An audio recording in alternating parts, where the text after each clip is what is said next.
وَإِذَا قُرِئَ الْقُرْآنُ فَاسْتَمِعُوا لَهُ وَأَنصِتُوا لَعَلَّكُمْ تُرْحَمُونَ وَاذْكُرْ رَبَّكَ فِي نَفْسِكَ تَضَرُّعًا وَخِيفَةً وَدُونَ الْجَهْرِ مِنَ الْقَوْلِ بِالْغُدُوِّ وَالْآصَالِ وَلَا تَكُن مِّنَ الْغَافِلِينَ. الحمد لله رب العالمين والعاقبة للمتقين والصلاة والسلام على سيد الأنبياء والمرسلين وعلى آله وأصحابه أجمعين، أما بعد. أعوذ بالله من الشيطان الرجيم، بسم الله الرحمن الرحيم. حاميم والكتاب المبين إنا أنزلناه في ليلة مباركة إنا كنا منذرين فيها يفرق كل أمر حكيم. وقال تعالى: لا يكلف الله نفسا إلا وسعها لها ما كسبت وعليها ما اكتسبت ربنا لا تؤاخذنا إن نسينا أو أخطأنا ربنا ولا تحمل علينا إصرا كما حملته على الذين من قبلنا إلى آخر الآية. وعن نعمان بن بشير رضي الله تعالى عنه قال: قال رسول الله صلى الله عليه وسلم: الدعاء هو العبادة. وقال رسول الله صلى الله عليه وسلم: الدعاء مخ العبادة. وعن أبي هريرة رضي الله تعالى عنه قال: قال رسول الله صلى الله عليه وسلم: من لم يسأل الله يغضب عليه. وقال رسول الله صلى الله عليه وسلم: لا يرد القضاء إلا الدعاء ولا يزيد في الأمر إلا البر، أو كما قال رسول الله صلى الله عليه وسلم.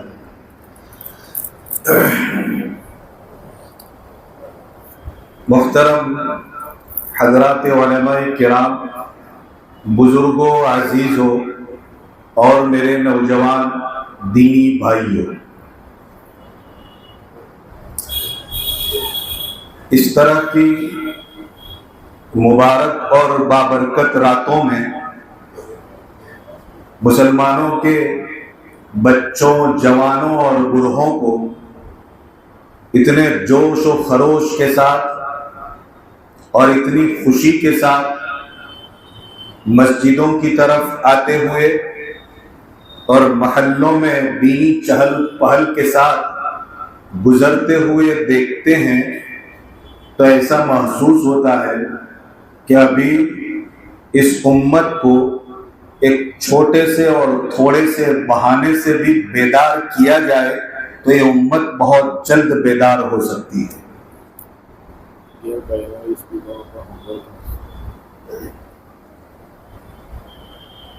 اتنی بڑی تعداد میں پورے ملک میں، بلکہ کہوں تو پورے عالم میں، آج کی یہ رات جس کو شب برات کہا جاتا ہے، رمضان المبارک کی وہ 27ویں رات جس کو شب قدر کہا جاتا ہے، عید الفطر کی رات جسے لیلۃ الجائزہ کہا جاتا ہے، اور عید الاضحیٰ کی رات، یہ وہ راتیں ہیں جن راتوں میں مسلمانوں کے محلوں کو، مسلمانوں کی مسجدوں کو، راستوں کو اور گزرگاہوں کو ایسے لوگوں سے، ایسے جوانوں سے، ایسے بوڑھوں سے اور ایسے بچوں سے بھرا پڑا دیکھتے ہیں جن کے سروں پر ٹوپیاں ہی ٹوپیاں نظر آتی ہیں، جن کے جسموں پر ایک مسلمانوں کا اور ایک اسلامی لباس نظر آتا ہے تو دل اندر سے مچل جاتا ہے اور شوق سے یہ کہنے پر مجبور ہو جاتا ہے کہ ہاں، ابھی میری قوم کے مسلمان زندہ ہے، ابھی وہ اس قدر مردہ نہیں ہے جس طرح سے لوگ سمجھ رہے ہیں. اور کیسے یہ بات کہی جا سکتی ہے اور کیوں ہم یہ سمجھیں کہ مسلمانوں میں بیداری نہیں ہے؟ ہاں، یہ ضرور کہا جا سکتا ہے کہ ان کو بیدار کرنے کے لیے ان کو جگانے کے لیے، ان کو حرکت میں لانے کے لیے، ان میں ایک انقلاب پیدا کرنے کے لیے، ان میں ایک ولولہ پیدا کرنے کے لیے، ان میں جوش پیدا کرنے کے لیے، انہیں ان کے جذبات کو جگانے اور برانگیختہ کرنے اور اٹھانے کے لیے کوئی حرکت چاہیے، کوئی مومنٹ چاہیے، کوئی چڑور چاہیے۔ جیسے شب برات نے مسلمانوں کو بیدار کر دیا، شب قدر نے مسلمانوں کو بیدار کر دیا، عید کی رات اور عید کی صبح نے مسلمانوں کو بیدار کر دیا۔ سمجھ میں آتا ہے کہ قوم میں اب بھی وہ جذبات ہیں مگر سوئے ہوئے، بس اس کو بیدار کیا جائے تو فوراً قوم بیدار ہو جاتی ہے۔ اس بنیاد پر ہم پوری امید کے ساتھ اللہ وحدہ لا شریک لہ سے یہ امید رکھتے ہوئے کہہ سکتے ہیں کہ یہ قوم جس طرح کل زندہ تھی آج بھی زندہ ہے۔ اس قوم کو کل بھی بہت ساری چیزوں نے زندہ کیا تھا اور آج بھی اس قوم کو زندہ کیا جا سکتا ہے۔ چونکہ میں عموماً جہاں کہیں بھی جاتا ہوں ہمیشہ میری چاہت رہی ہے، میری کوشش رہی ہے کہ میں اپنی کوششوں کے ذریعے اپنی قوم کو بجائے مایوس ہونے کے اور نا امیدی کے دلدل میں پھنس جانے کے، میں اپنی قوم کو بیدار کروں اور بیدار کرنے کے ساتھ ساتھ ان کو امید دلاؤں۔ ایک انسان سال بھر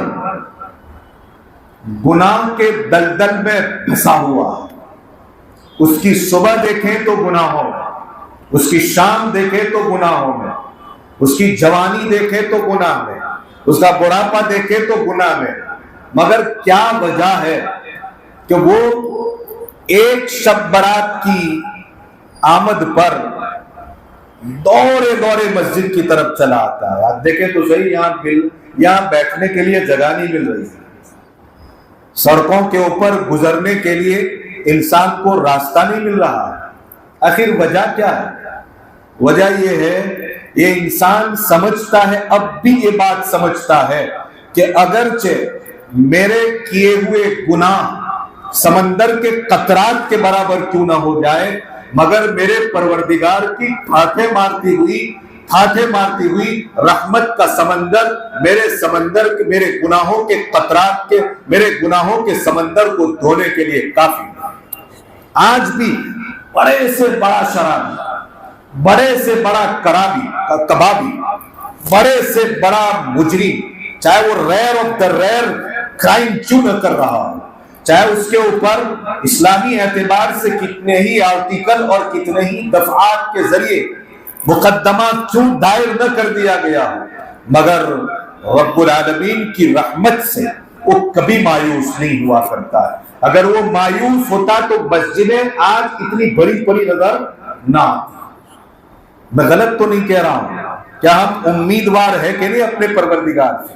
کیا ہم اس امید پر یہاں حاضر نہیں ہوئے کہ ایک مرتبہ اگر دل کی گہرائی سے اللہ کا لفظ نکال دیا اور بارگاہ الہی میں اگر اس نے قبول کر لیا، میرا یقین ہے میں اس مسجد میں بیٹھ کر کہنا چاہتا ہوں، میرا پروردگار میری زندگی کے ایک ایک گناہ کو معاف کر کے رکھے۔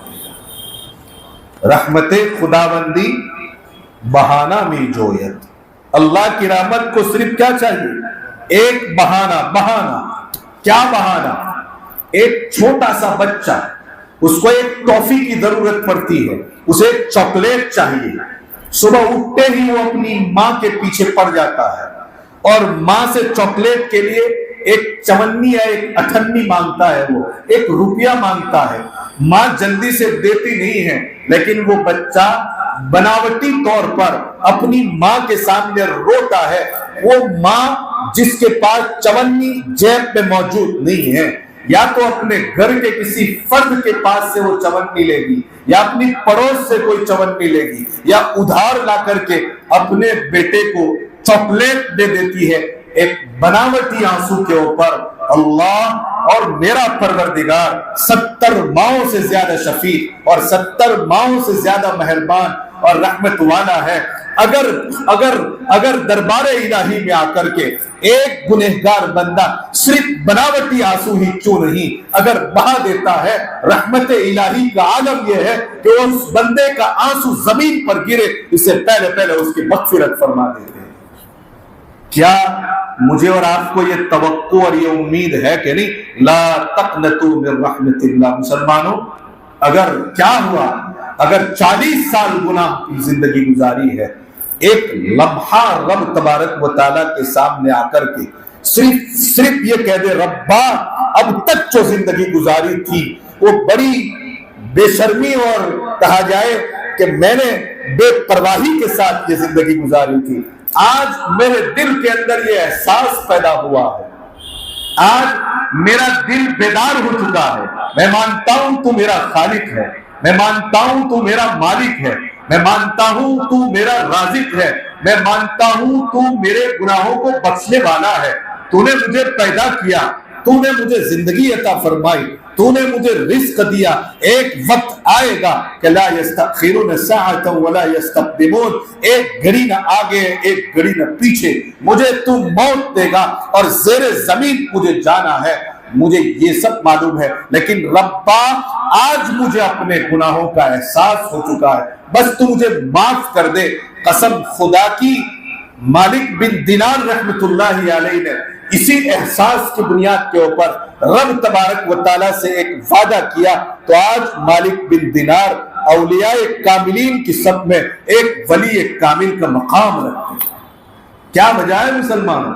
لوگ بڑے دھڑام سے یہ بات کہہ دیتے ہیں بھائی ہم گنہگار ہیں, ہم نے بہت گناہ کیے ہیں, ہم نے زنا کیے, ہم نے جوا کے عدوں کے اوپر اپنی راتیں تباہ و برباد کر دی ہے, ہم ڈرگسٹ ہیں, ہم قسم کے ڈرگ لے رہے ہیں, ہم شراب پیتے ہیں, ہم یہ کرتے ہیں اور وہ کرتے ہیں. بھلا خدا کے دربار میں اب ہماری کیا سنی جائے گی؟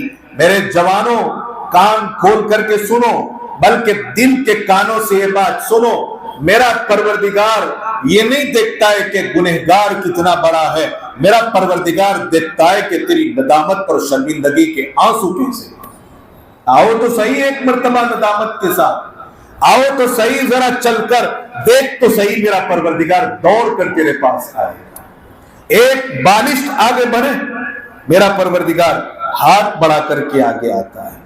ایک مرتبہ آنسو بہا دے, میرا پروردگار رحمت کی برسات برسا دیتا ہے.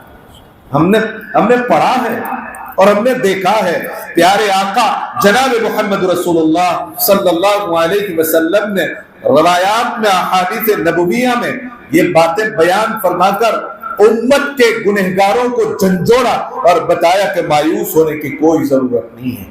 آج کی شب میں دل پر ہاتھ رکھ کر کے کہو, کس امید کے ساتھ آئے, کس امید کے ساتھ آئے, بتائیں جواب. اسی امید کے ساتھ تو آئے, آج بڑی رات ہے, آج اللہ تبارک و تعالیٰ نے مغفرت کے وعدے فرما کر کے رکھے ہیں, آج اللہ تبارک و تعالیٰ نے رزق کے بند دروازوں کو کھولنے کی گارنٹی دے رکھی ہے. آج میرے پروردگار نے پریشانیوں کو سے نکالنے کی ایک زبردست معاہدہ اور ایک ایگریمنٹ کر کے رکھا ہے. کیا اسی امید کے ساتھ آئے ہیں یا کوئی اور امید لے کر کے یہاں آئے ہیں؟ یہی تو امید لے کر کے ہم یہاں پر پہنچے ہیں. آج ایک جوان مرد اور ایک جوان عورت, ایک جوان بیٹا اور ایک جوان بیٹی اس امید کے ساتھ آج کی شب میں عشاء کی نماز کے بعد جمع ہوئی ہے, بیٹھی ہے, اکٹھا ہوئی ہے اور اکٹھے اور جمع ہوئے ہیں کہ آج میرا پروردگار مجھے اپنے گناہوں سے ہمیشہ کے لیے بخش دے گا, ہمیشہ کے لیے بخش دے گا, ہمیشہ کے لیے مغفرت کر دے گا, بخشش کا پروانہ عطا فرما دے گا. اسی بنیاد پر کسی شاعر نے بڑی خوب بات کہی ہے کہ کرنی تھی مغفرت تو بخشش کے بہانے بنا دیے, کرنی تھی مغفرت تو بخشش کے بہانے بنا دیے, جنت میں مومن کے ٹھکانے بنا دیے. کرنی تھی مغفرت تو بخشش کے بہانے بنا دیے، جنت میں مومن کے ٹھکانے بنا دیے۔ یہ ہے میرے پروردگار، عجیب بات ہے پروردگار کا معاملہ، بہت عجیب ہے میرے پروردگار کا معاملہ۔ انسان اس کے اوپر اگر سوچے، غور کرے، رحمت الہی پر غور کرو، مایوس ہونے کی کوئی ضرورت نہیں ہے۔ رحمت الہی پر غور کرو۔ فرعون جس میں انا ربکم الاعلی، میں ہی تمہارا سب سے بڑا رب ہوں، اس نے اپنی انا، اپنا ایگو دنیا کے اندر، دنیا کے انسانوں کو یہ سمجھانا اور یہ باور کرانے کی کوشش کی تھی کہ میں سپریم ہوں، یہ تھی نا قرآن میں، اس قصے کو آپ پڑھو، میں ہی سپریئر ہوں، میں سب سے بڑا مالک، میں سب سے بڑا طاقتور۔ آپ سمجھو اس مسئلے کو، کتنے سال تک فرعون کو اللہ تبارک و تعالیٰ نے ڈھیل دی اور استدراج دیا۔ یہ بھی اللہ تبارک و تعالیٰ کی رحمت ہی کا ایک حصہ تھا کہ آج سمجھ جائے، کل سمجھ جائے، پرسوں سمجھ جائے، مگر نہیں مانا۔ لیکن میں اور آپ، ہم بھی گنہگار، وہ بھی گنہگار، لیکن ہمارے درمیان میں یہ فرق، اس نے خدائی کا دعویٰ کیا اور ہم خدا کے بندے ہونے کا دعویٰ کر کے یہاں پر پہنچے۔ وہ بھی تھا، ہم بھی گنہگار، وہ بھی گنہگار، مگر ہمیں اپنے گناہوں کا اقرار ہے، ہمیں اپنے گناہوں کا اعتراف ہے۔ ہم سمجھتے ہیں کہ اللہ ہم بہت بڑے گنہگار ہیں۔ اگر مجھے کوئی زبانی یہ کہہ دے کہ مولانا تم گنہگار ہو تو شاید میں یہ بات نہیں مانوں گا، لیکن میرا دل اندر سے مجھے کہہ رہا ہے، میرے اندر کی آواز مجھے کہلوا رہی ہے، میری اندر آتما پکار پکار کر کہہ رہی ہے، مجھے جھنجھوڑ رہی ہے، اے بندے تو بہت گنہگار ہے، تو خواہشوں میں ڈوبا ہوا انسان ہے، تو نفسانیت میں ڈوبا ہوا انسان ہے، تو نے رات کی تنہائیوں میں، اپنی خلوتوں میں ایسے ایسے گناہ کیے ہیں، تیرے تصورات گندے ہیں، تیرے خیالات برے ہیں۔ میری اندر کی آواز تو یہی ہے کہ نہیں؟ ہر ایک کی یہی تو آواز ہے، کوئی اگرچہ کسی کے سامنے نہ کہے، لیکن اپنے رب کے سامنے ہر شخص یہ اعتراف کرنے کے لیے یہاں پر آیا ہے۔ آئے کہ نہیں آئے؟ دعا ہوگی تو ہم کہیں گے اللہ مجرم ہے، تو آپ کہیں گے کہ بے شک۔ یہ بے شک کا مطلب کیا؟ یہ یہی احساس ہے کہ ہم گنہگار ہیں، یہی احساس ہے کہ ہم قصوروار ہیں، یہی احساس ہے کہ ہم نے یقیناً تیری نافرمانیاں کی ہے، تجھ سے غداری کر رکھی ہے، تجھ سے کیا ہوا وہ وعدہ، الست بربکم، اللہ اکبر، بلا تو ہمارا رب ہے، تو نے ہم سے یہ وعدہ کیا تھا اور ہم نے اقرار کیا تھا کہ یقیناً تو ہمارا رب ہے۔ آج ہم نے تجھے رب سمجھ کر زندگی نہیں گزاری ہے۔ اس بات کے اعتراف کے ساتھ ہم میں کا ہر بندہ یہاں پر اکٹھا اور جمع ہوا ہے۔ یہ دلیل ہے اس بات کی کہ بچہ بچہ یہاں پر جو نظر آ رہا ہے، جوان جوان جو یہاں پر نظر آ رہا ہے، بڑے بوڑھے جو یہاں پر نظر آ رہے ہیں، اسپیکروں پر اپنے گھروں میں بیٹھ کر سننے والی میری مائیں اور میری بہنیں اور بیٹیاں جو اپنے پردوں میں بیٹھ کر کے ان باتوں کو سن رہی ہے، وہ پکار پکار کر گویا یہ کہہ رہے ہیں کہ آج ہم اپنے گناہوں کا اعتراف کرنے کے لیے یہاں پر جمع اور اکٹھے ہوئے۔ ورنہ شب برات کا بیان تو آپ نے بہت سنا، اس کے فضائل تو آپ نے بہت سنے اب تک، کہ اس رات کے فضائل کیا ہیں، سنے کہ نہیں سنے؟ لیکن ایک ہی احساس مجھے یہاں پر لا کر کے بٹھا دیا ہے، ایک ہی احساس۔ کیا احساس؟ اے اللہ ہم گنہگار ہیں اور ہم جانتے ہیں کہ تو گنہگاروں کی بخشش کرنے والا ہے۔ اس احساس کے ساتھ بیٹھے، اس احساس کے ساتھ یہاں سے نکلے، اس احساس کے ساتھ دعا مانگے، اس احساس کے ساتھ 2 رکعت نماز پڑھے، اس احساس کے ساتھ خدا کے حضور روئیں اور اسی احساس کے ساتھ یہاں سے جائیں، اے اللہ آج میں نے توبہ کر لی ہے اور تو توبہ کرنے والوں کو پسند کرتا ہے اور تو توبہ کرنے والوں کی توبہ کو قبول کرتا ہے۔ اے اللہ میں آج تیرے ساتھ مضبوط عہد کرتا ہوں، سٹیل کنکریٹ میرا ایگریمنٹ ہے تیرے ساتھ کہ اب تک میں نے شراب پی ہے، آئندہ سے میں شراب نہیں پیوں گا، میں نے زنا کیا میں زنا نہیں کروں گا، میں نے ڈرگس لیا میں ڈرگس نہیں لوں گا، میں نے لوگوں سے دشمنیاں کی اب میں دشمنی نہیں کروں گی، بہو یہ عہد اور پیمان کرے میں نے اپنی ساس کو ستایا ہے، ساس یا عہد و پیمان کرے کہ میں نے اپنی بہوؤں کے ساتھ غلط رویہ اختیار کر رکھا تھا، ایک شوہر یہ ایگریمنٹ کرے کہ میں نے اپنی بیوی کو ستایا، اور بیوی ایگریمنٹ کرے میں نے اپنے شوہر کو ستایا ہے، قسم خدا کی وہ پروردگار اگر مضبوط عہد کے ساتھ یہاں سے ہم اٹھ کر کے جائیں گے، اس عہد پر مستحکم رکھنے والی ذات بھی کس کی ہے؟ اللہ ہی، اللہ کی ذات سے مانگ کر کے جائیں مسلمانوں، مانگنے کے دن ہیں، اکٹھے ہوئے جمع ہوئے چلے گئے نہیں، مکمل شعور کے ساتھ، احساس کے ساتھ، پوری سنویدنا کے ساتھ، مکمل سینسیٹیوٹی کے ساتھ، اتنے سینسیٹیوٹیز بن جائیں اور اتنے سنویدنشیل بن جائیں کہ ہم کو یہ بات معلوم ہونی چاہیے کہ ہم کیوں گئے تھے اور واپس کیوں جا رہے ہیں، یہ بات تو کم سے کم معلوم، ورنہ پھر جانوروں میں اور ہمارے درمیان میں کوئی فرق باقی نہیں رہے گا۔ ہمارا اور جانوروں کا یہی تو فرق ہے، اس کو احساس نہیں ہوتا، لیکن انسان کو کیا ہوتا ہے؟ احساس ہوتا ہے۔ اس احساس کے ساتھ جائیں۔ شب برات میں نے آپ کے سامنے جو آیت کریمہ پڑھی، اللہ رب العزت کیا فرماتے ہیں ذرا غور سے سنیں۔ میں قرآن کا پیغام، چونکہ ہم نے عشاء کی نماز پڑھی اور عشاء کی نماز میں امام صاحب نے لا یکلف اللہ نفسا الا وسعها لها ما کسبت وعلیہا ما اکتسبت، بہت مناسب آیتیں پڑھی، فوراً میرا ذہن ادھر کو گیا۔ الحمدللہ میں نے سوچا کہ ان آیات کی روشنی میں آج ہمیں سمجھنا ہے، اور ان آیات کی روشنی میں کچھ ہم یہاں سے لے کر کے جانا چاہتے ہیں۔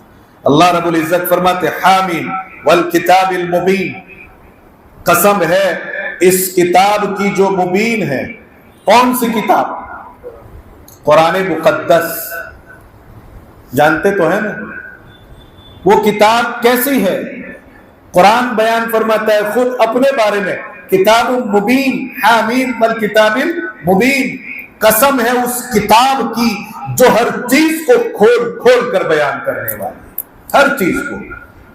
میرے اندر مجھے کیا تکلیف ہے؟ قرآن سے پوچھے، قرآن ایک دم واضح انداز میں، سپشٹ کرتے ہوئے، صاف صاف انداز میں، ایک دم کرسٹل کلیئر کر کے قرآن بات کرتا ہے۔ ہر جوان کو یہ بات معلوم ہونی چاہیے، ہر بیٹے کو یہ بات معلوم ہونی چاہیے، ہر بیٹی کو یہ بات معلوم ہونی چاہیے میرے مسائل کیا ہیں اور ان مسائل کا حل کہاں پر موجود ہے؟ قرآن میں موجود ہے۔ قرآن کا یہ دعویٰ ہے، اگر میں یہ دعویٰ کروں کہ سلونی اما شئتم، تم جو پوچھنا چاہو پوچھو، ادھر سے آواز آئے کہ مولانا یہ مسئلہ بہت ممکن ہے کہ میں آپ کے سوال کا جواب نہ دے سکوں، بہت ممکن ہے۔ کسی بڑے سے بڑے پروفیسر نے آ کر کے دعویٰ کیا اپنے اسٹوڈنٹ کے سامنے کہ جناب میرے اسٹوڈنٹ آپ کو جو پوچھنا ہے پوچھے۔ کسی اسٹوڈنٹ نے ذرا سا ٹیڑھا سوال کیا تو پروفیسر صاحب کی ہوا نکل جائے گی، نہیں جواب دے پائیں گے۔ دنیا کے تمام ذہین افراد، ہوشیار افراد، انٹلیکچوئلز اگر جمع ہو جائیں اور جمع ہو کر کے پوری قوم سے کہیں کہ کوئی سوال کرو آپ کی تکلیفوں کے بارے میں، ہم اس کے حل کرنے کے لیے، اس کے سولوشن کے لیے ہم سب مل کر کے آپ کو ایک جواب دیں گے۔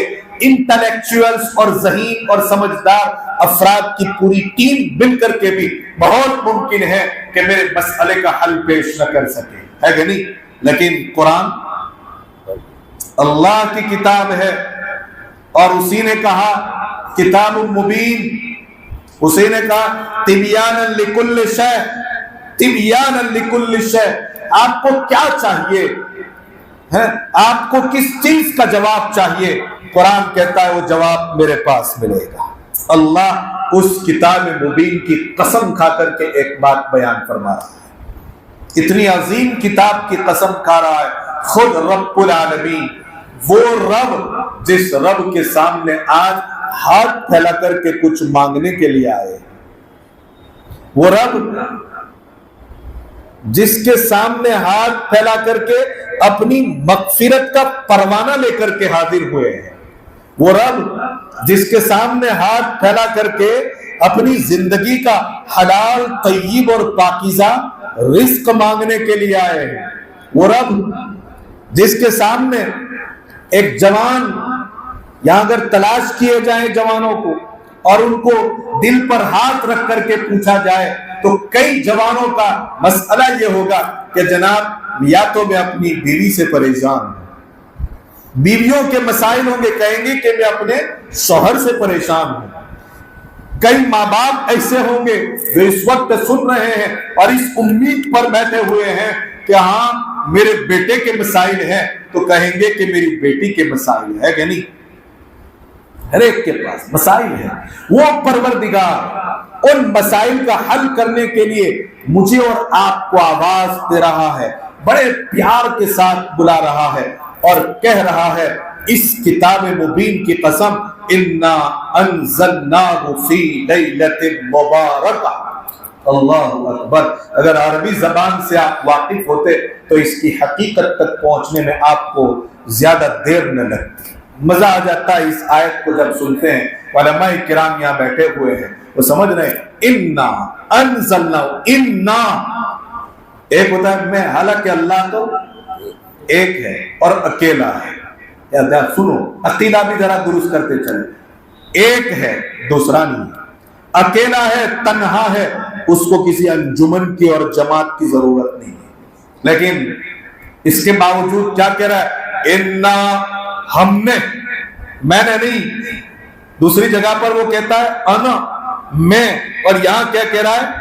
انا، ہم نے، یعنی اللہ تبارک و تعالی اپنی عظمت کو بیان کر رہا ہے، اپنی بڑائی کو بیان کر رہا ہے، اپنی کبریائی کو بیان کر رہا ہے، اپنے بڑے پن کو بیان کر رہا ہے، اور یوں کہہ سکتے ہیں آج کل کی لینگویج میں کہ وہ گریٹسٹ پروردگار، وہ سپریئر پروردگار اپنی سپریمیسی کے ساتھ اور اپنی مہانتا کے ساتھ یہ بات کہہ رہا ہے، انا انزلناہ، ہم نے اس قرآن کو اتارا ہے۔ کب اتارا؟ فی لیلۃ مبارکہ۔ اللہ اکبر! بڑی برکتوں والی رات میں ہم نے اس قرآن کو اتارا ہے۔ میں اس کی تفصیل میں نہیں جاؤں گا، سیدھے اپنی بات کی طرف آنا چاہتا ہوں۔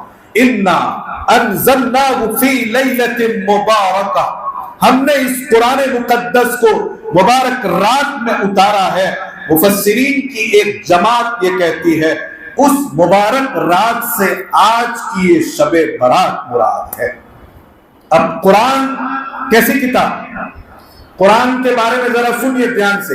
نمبر ایک، قرآن کتاب ہدایت ہے، قرآن ایک مارگ درشکا ہے، قرآن ایک ڈائریکشن ہے، قرآن ایک رہنمائی دینے والی کتاب ہے، قرآن ایک راستہ دکھلانے والی کتاب ہے، قرآن ایک مسائل کا حل پیش کرنے والی کتاب ہے۔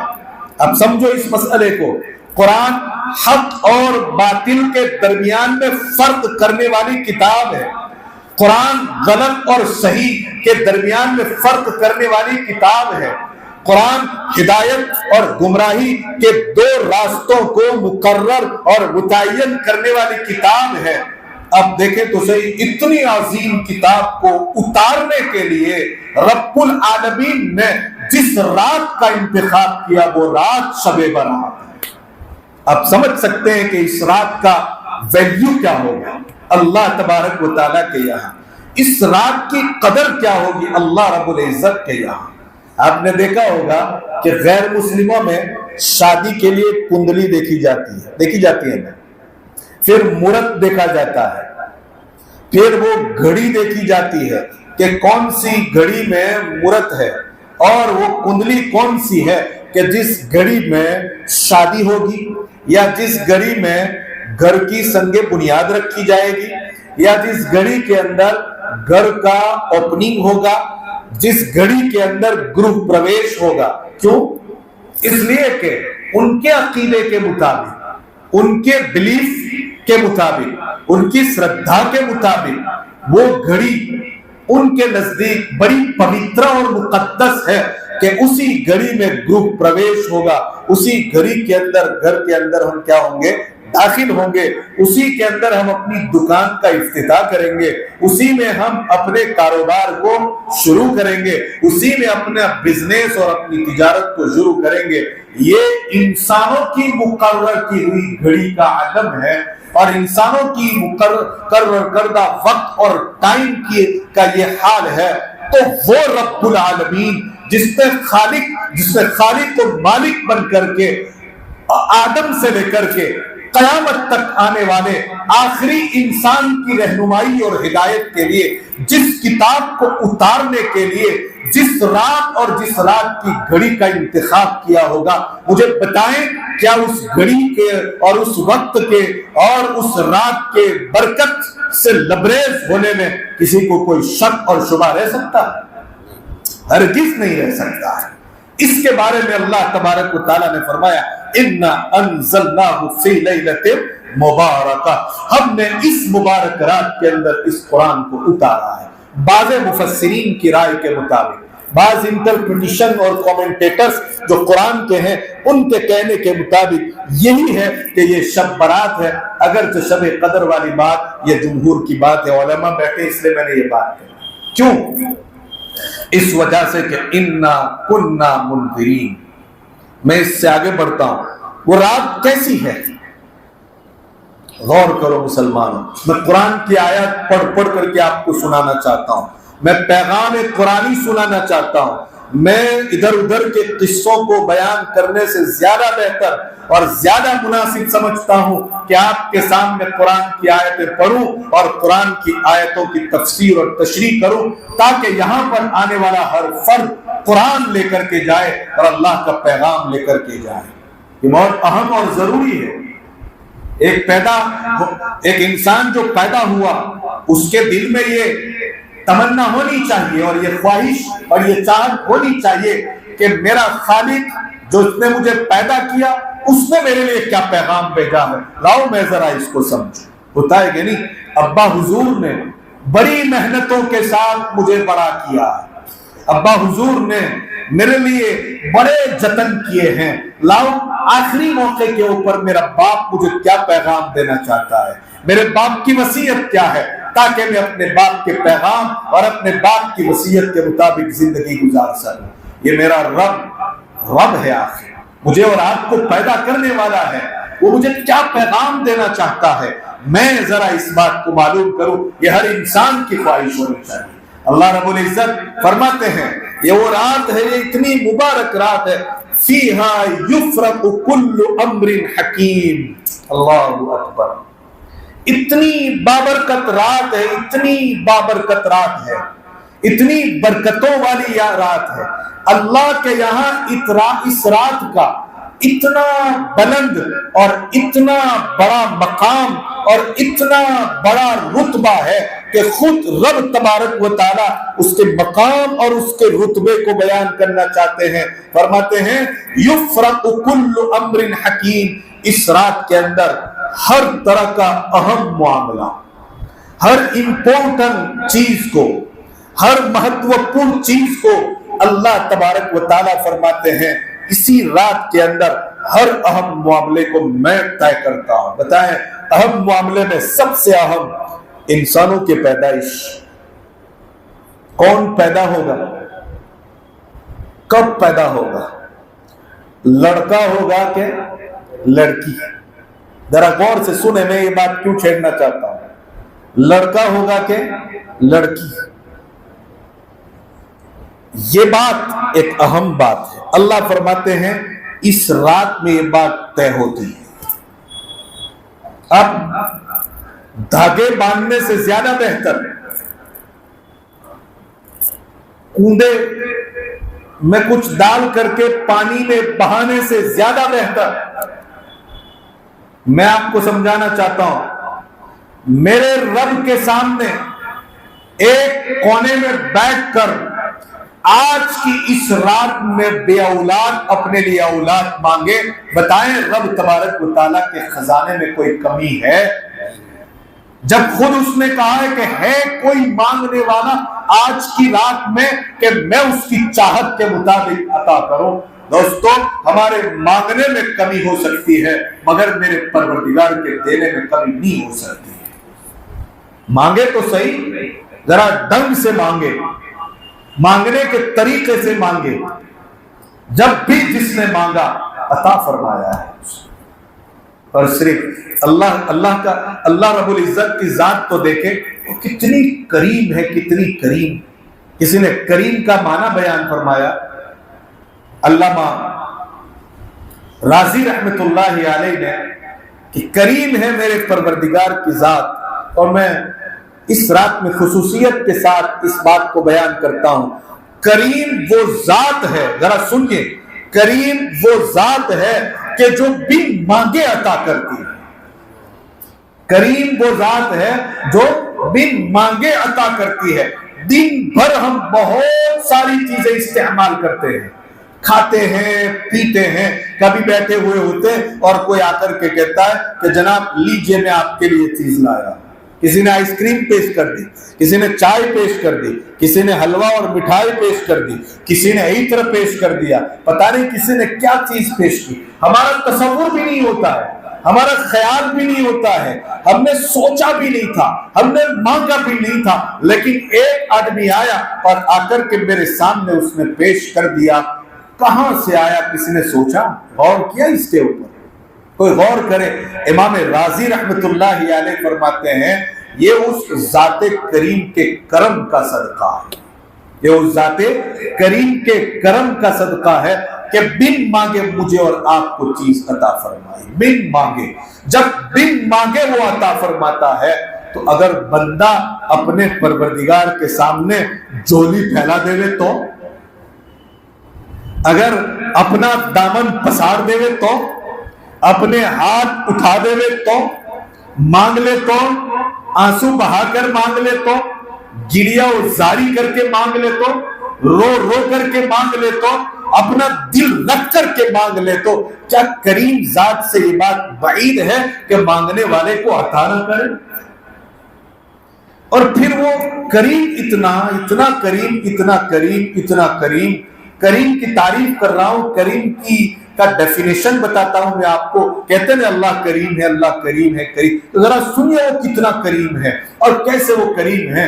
اتنا کریم ہے، اتنا کریم ہے، اتنا کریم ہے کہ ابو ہریرہ رضی اللہ تعالیٰ عنہ فرماتے ہیں کہ سرکار مدینہ صلی اللہ علیہ وسلم نے ارشاد فرمایا کہ من لم یسأل اللہ یغضب علیہ. اتنا کریم، اتنا کریم کہ اگر تم اس سے نہ مانگو تو وہ ناراض ہو جاتا ہے. دنیا کے امیر کے پاس پہلی مرتبہ مانگتے ہیں تو خوشی کے ساتھ دے دیتا ہے، دوبارہ مانگنے کے لیے جاتے ہیں تو منہ چڑھا کر کے دیتا ہے کہ نہیں.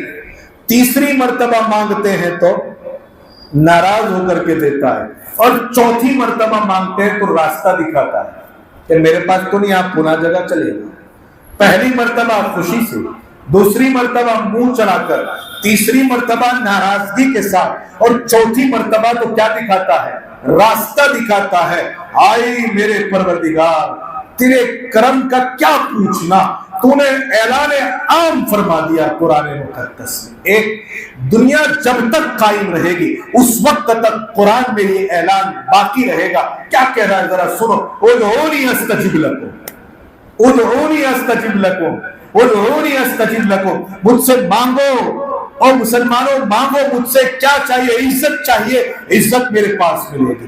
پیسہ چاہیے میرے پاس ملے گا، مال چاہیے میرے پاس ملے گا، دولت چاہیے میرے پاس ملے گا، چین اور سکون چاہیے تو میرے پاس ملے گا، اولاد چاہیے تو میرے پاس ملے گی.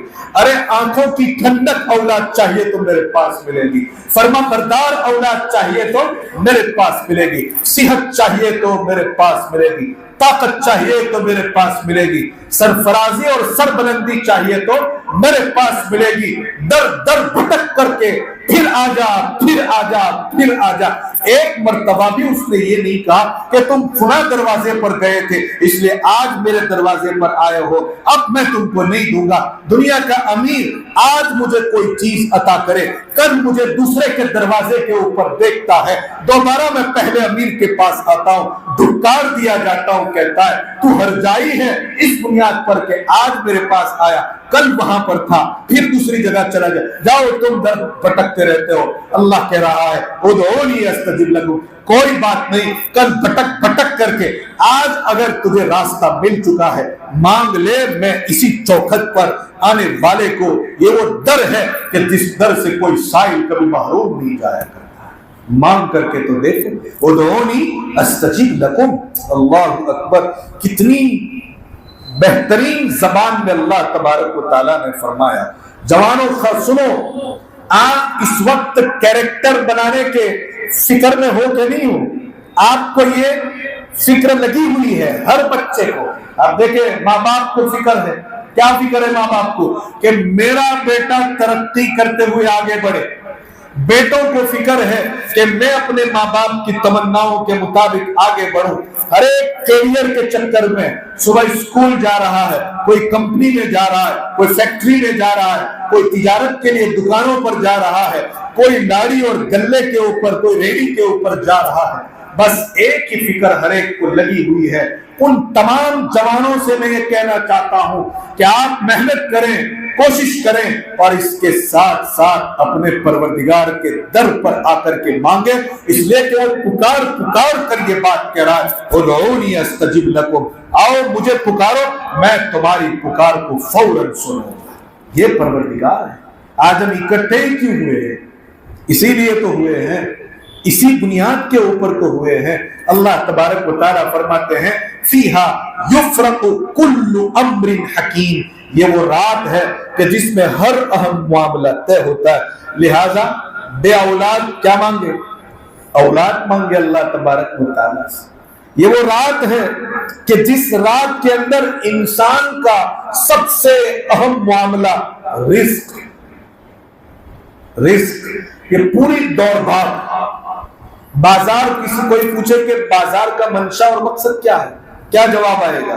کہ میں روزی روٹی۔ فیکٹری کا منشا کیا ہے، مقصد کیا ہے؟ روزی روٹی۔ بچے اسکول کیوں جا رہے ہیں؟ ارے بڑے ہو کر کچھ پڑھیں گے، لکھیں گے، اچھا جاب ملے گا ان کو، روزی روٹی۔ انسان کی زندگی کا اہم ترین معاملہ، اہم ترین مسئلہ رزق ہے۔ اللہ تعالیٰ فرماتے ہیں اس رات کے اندر تیرا رزق طے ہوتا ہے۔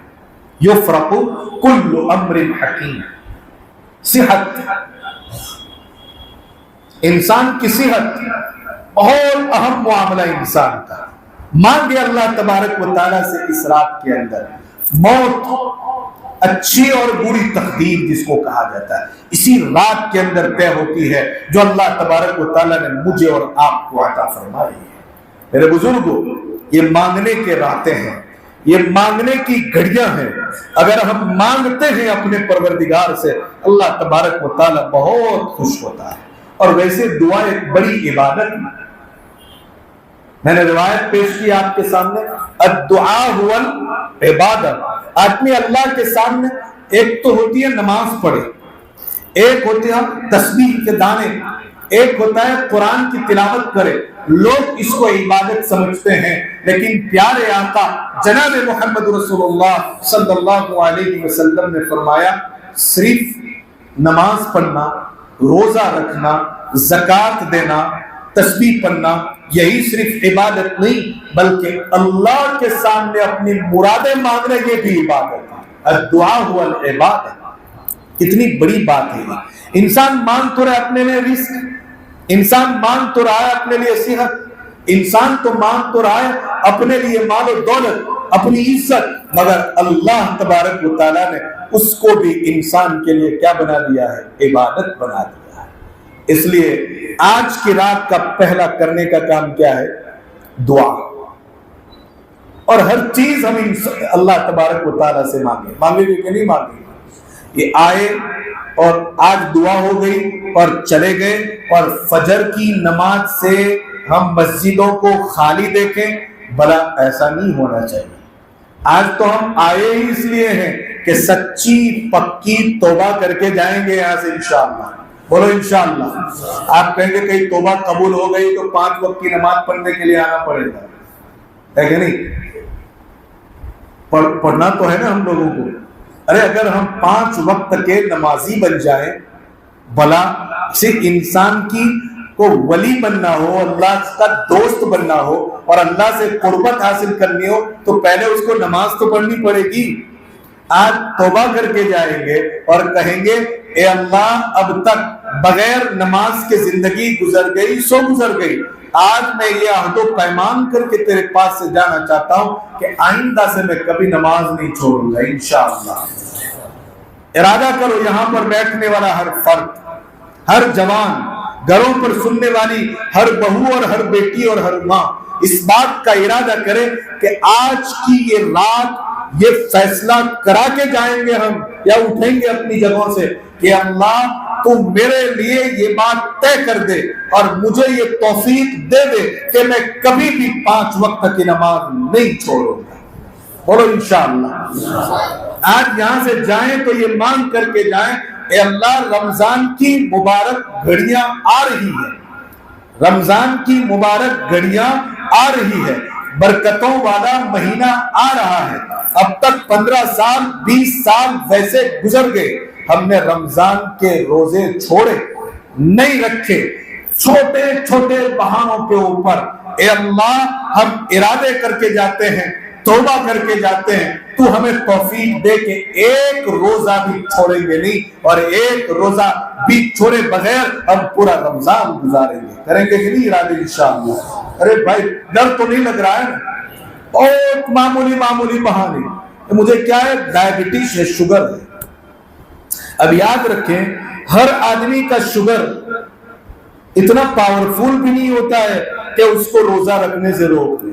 ہم باہر کا سفر کرتے ہیں یورپ ملکوں کا، وہاں کبھی کبھی 16 17 18 گھنٹے کا روزہ ہوتا ہے، بڑے بڑے شوگر کے مریض ہوتے ہیں، ڈائبٹیز کے مریض، لیکن اس کے باوجود بھی ان کا آج تک ایک روزہ نہیں گیا۔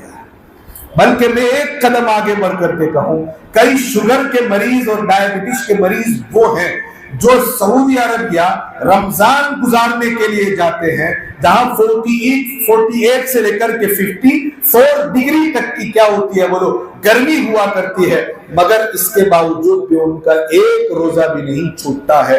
یہاں معمولی بہانوں کے اوپر ڈائبٹیز کی ایک جوان کی میں بات کروں جو میرے بہت قریبی رہنے والا جوان ہے، پچھلے 15-17 سال سے، اس وقت اس کی عمر تقریباً 42 یا 44 سال کی ہے، لیکن 16-17 سال سے مجھے جہاں تک یاد پڑتا ہے اس نے رمضان کا ایک بھی روزہ نہیں رکھا۔ میں نے وجہ پوچھی، جناب کیوں آپ کا روزہ نہیں بتا رہا تھا؟ بار بار پوچھنے پر میں نے کہا میں علاج بتاؤں گا انشاءاللہ اور دعا بھی کریں گے ہم اور کروائیں گے انشاءاللہ۔ آپ اپنی وجہ بتاؤ، سبب بتاؤ، ریزن بتاؤ کہ کیوں روزہ نہیں رکھتے۔ وہ جوان نے کہا کہ مولانا مجھے بیڑی کی عادت پڑ گئی ہے۔ اب سنیے دھیان سے، مجھے اسموک ایڈکشن ہے، بیڑی کی عادت پڑ گئی ہے، مجھے بیڑی کی لت پڑ گئی ہے۔ میں نے پوچھا اس سے کیا ہوتا ہے؟ کہ اگر میں 4 یا 5 گھنٹے تک بیڑی نہ پیوں تو میرا سر چکرا جاتا ہے اور میں بے چین ہو جاتا ہوں۔ افسوس صد افسوس، 4 یا 5 گھنٹہ بیڑی نہ پینے پر سر چکرا جاتا ہے تو پورے مہینے کے روزہ نہ رکھنے پر تیرے جسم کا ایک رواں بھی کھڑا نہیں ہوتا ہے۔ اب سنیے، ایک آدمی 4-5 گھنٹے تک کے لیے اگر گٹکا نہ کھاوے، بیڑی اور سگریٹ نہ پیوے تو اس میں وہ کون سا بیمار ہو جائے گا؟ مجھے تو آج تک یہ سمجھ نہیں آیا۔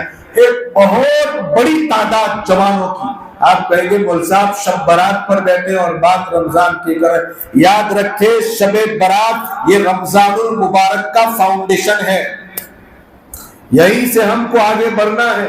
شب برات یہ رمضان المبارک کا فاؤنڈیشن ہے کہ شب برات میں گناہوں سے معافی مانگیں گے، توبہ کریں گے، آئندہ کے لیے ارادے کریں گے اور رمضان المبارک کی تیاری کریں گے اور خدا سے کہیں گے ربا جو زندگی گزر چکی سو گزر چکی، اس پر ندامت ہے، افسوس ہے، حسرت ہے، تو کریم ہے، تو رحیم ہے، تو غفار ہے، بڑا بخشنے والا ہے، تو مغفرت کرنے والا ہے، معاف کر دے۔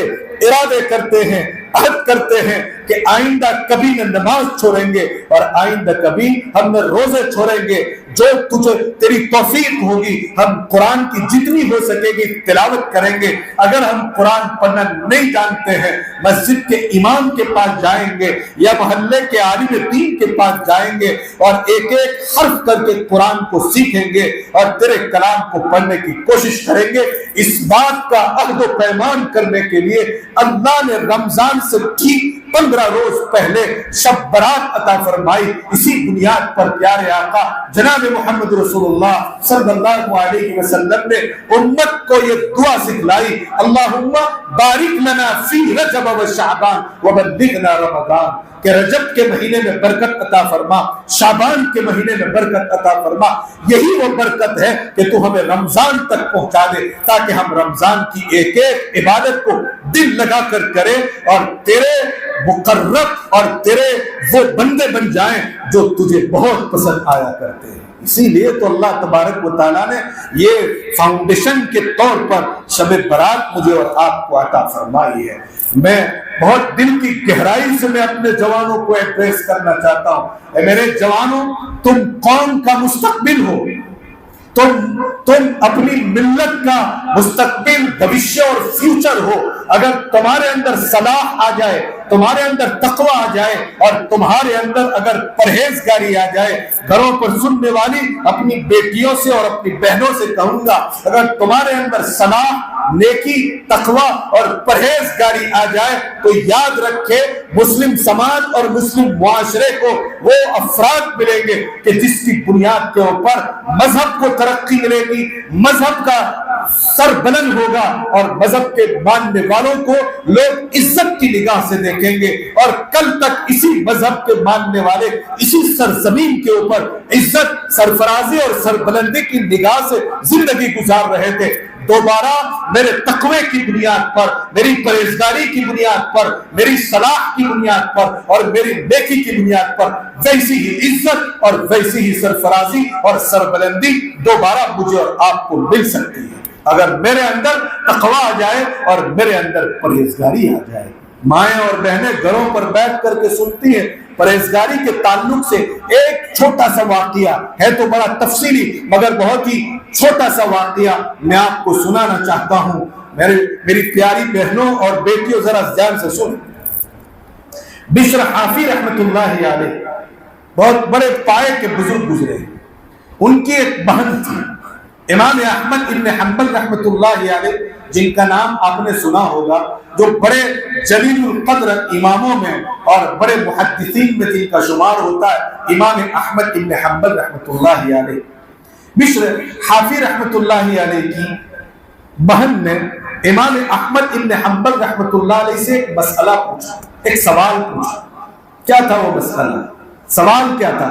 سوال یہ تھا کہ ہم اپنے گھروں کی چھتوں پر بیٹھ کر کے، دھیان سے سنیں، ہم اپنے گھروں کی چھتوں پر بیٹھ کر کے داغا کاٹتی ہے، یعنی کپڑا بنتی ہے رات کے وقت۔ ہمارے گھروں کے پاس سے طاہریہ، جو ایک بازار یا ایک جگہ کا نام ہے، وہاں سے طاہریہ کے زنانہ خانے کے خدام یعنی کہ خادم قندیلیں اور فانوسیں لے کر کے آگے جاتے ہیں۔ ان قندیلوں اور فانوسوں کی روشنی ہمارے گھروں کے چھتوں کے اوپر آتی ہے۔ بات تو سمجھ رہے ہیں؟ طاہریہ جگہ جو ہے، اس جگہ پر کچھ خدام ہیں، وہاں سے گزرتے ہیں اور ان کے ہاتھ میں فانوسیں ہوتی ہے، فانوس جس کے اندر روشنی ہوتی ہے، ہم گجراتی میں پونس کے اپنی بڑوچی گجراتی، تو فانوس سے ہوتی ہے، اس کی روشنی یعنی وہ فانوس سے لے کر جاتے ہیں تو اس کی روشنی ہمارے چھتوں تک پہنچتی ہے۔ اے امام احمد ابن حنبل، بشر حافی کی بہن یہ پوچھ رہی ہے، آپ مجھے مسئلہ بتائیے کہ دوسرے کی فانوس کی روشنی میں اپنے گھروں کی چھت پر بیٹھ کر کے کیا ہم اپنا کپڑا بن سکتی ہے یا نہیں بن سکتی ہے؟ اللہ اکبر، ذرا سوال کچھ سمجھیے۔ آج ہم دوسرے کی فانوس کی بات تو چھوڑیے، اپنے گھر کے باہر سے جانے والے تار پر تار ڈال کر کے پورے گھر کی لائٹیں جلاتے ہیں اور گرمیوں میں ایئر کنڈیشن جلاتے ہیں. اور مسئلہ یہاں پر کس کا ہے بولو؟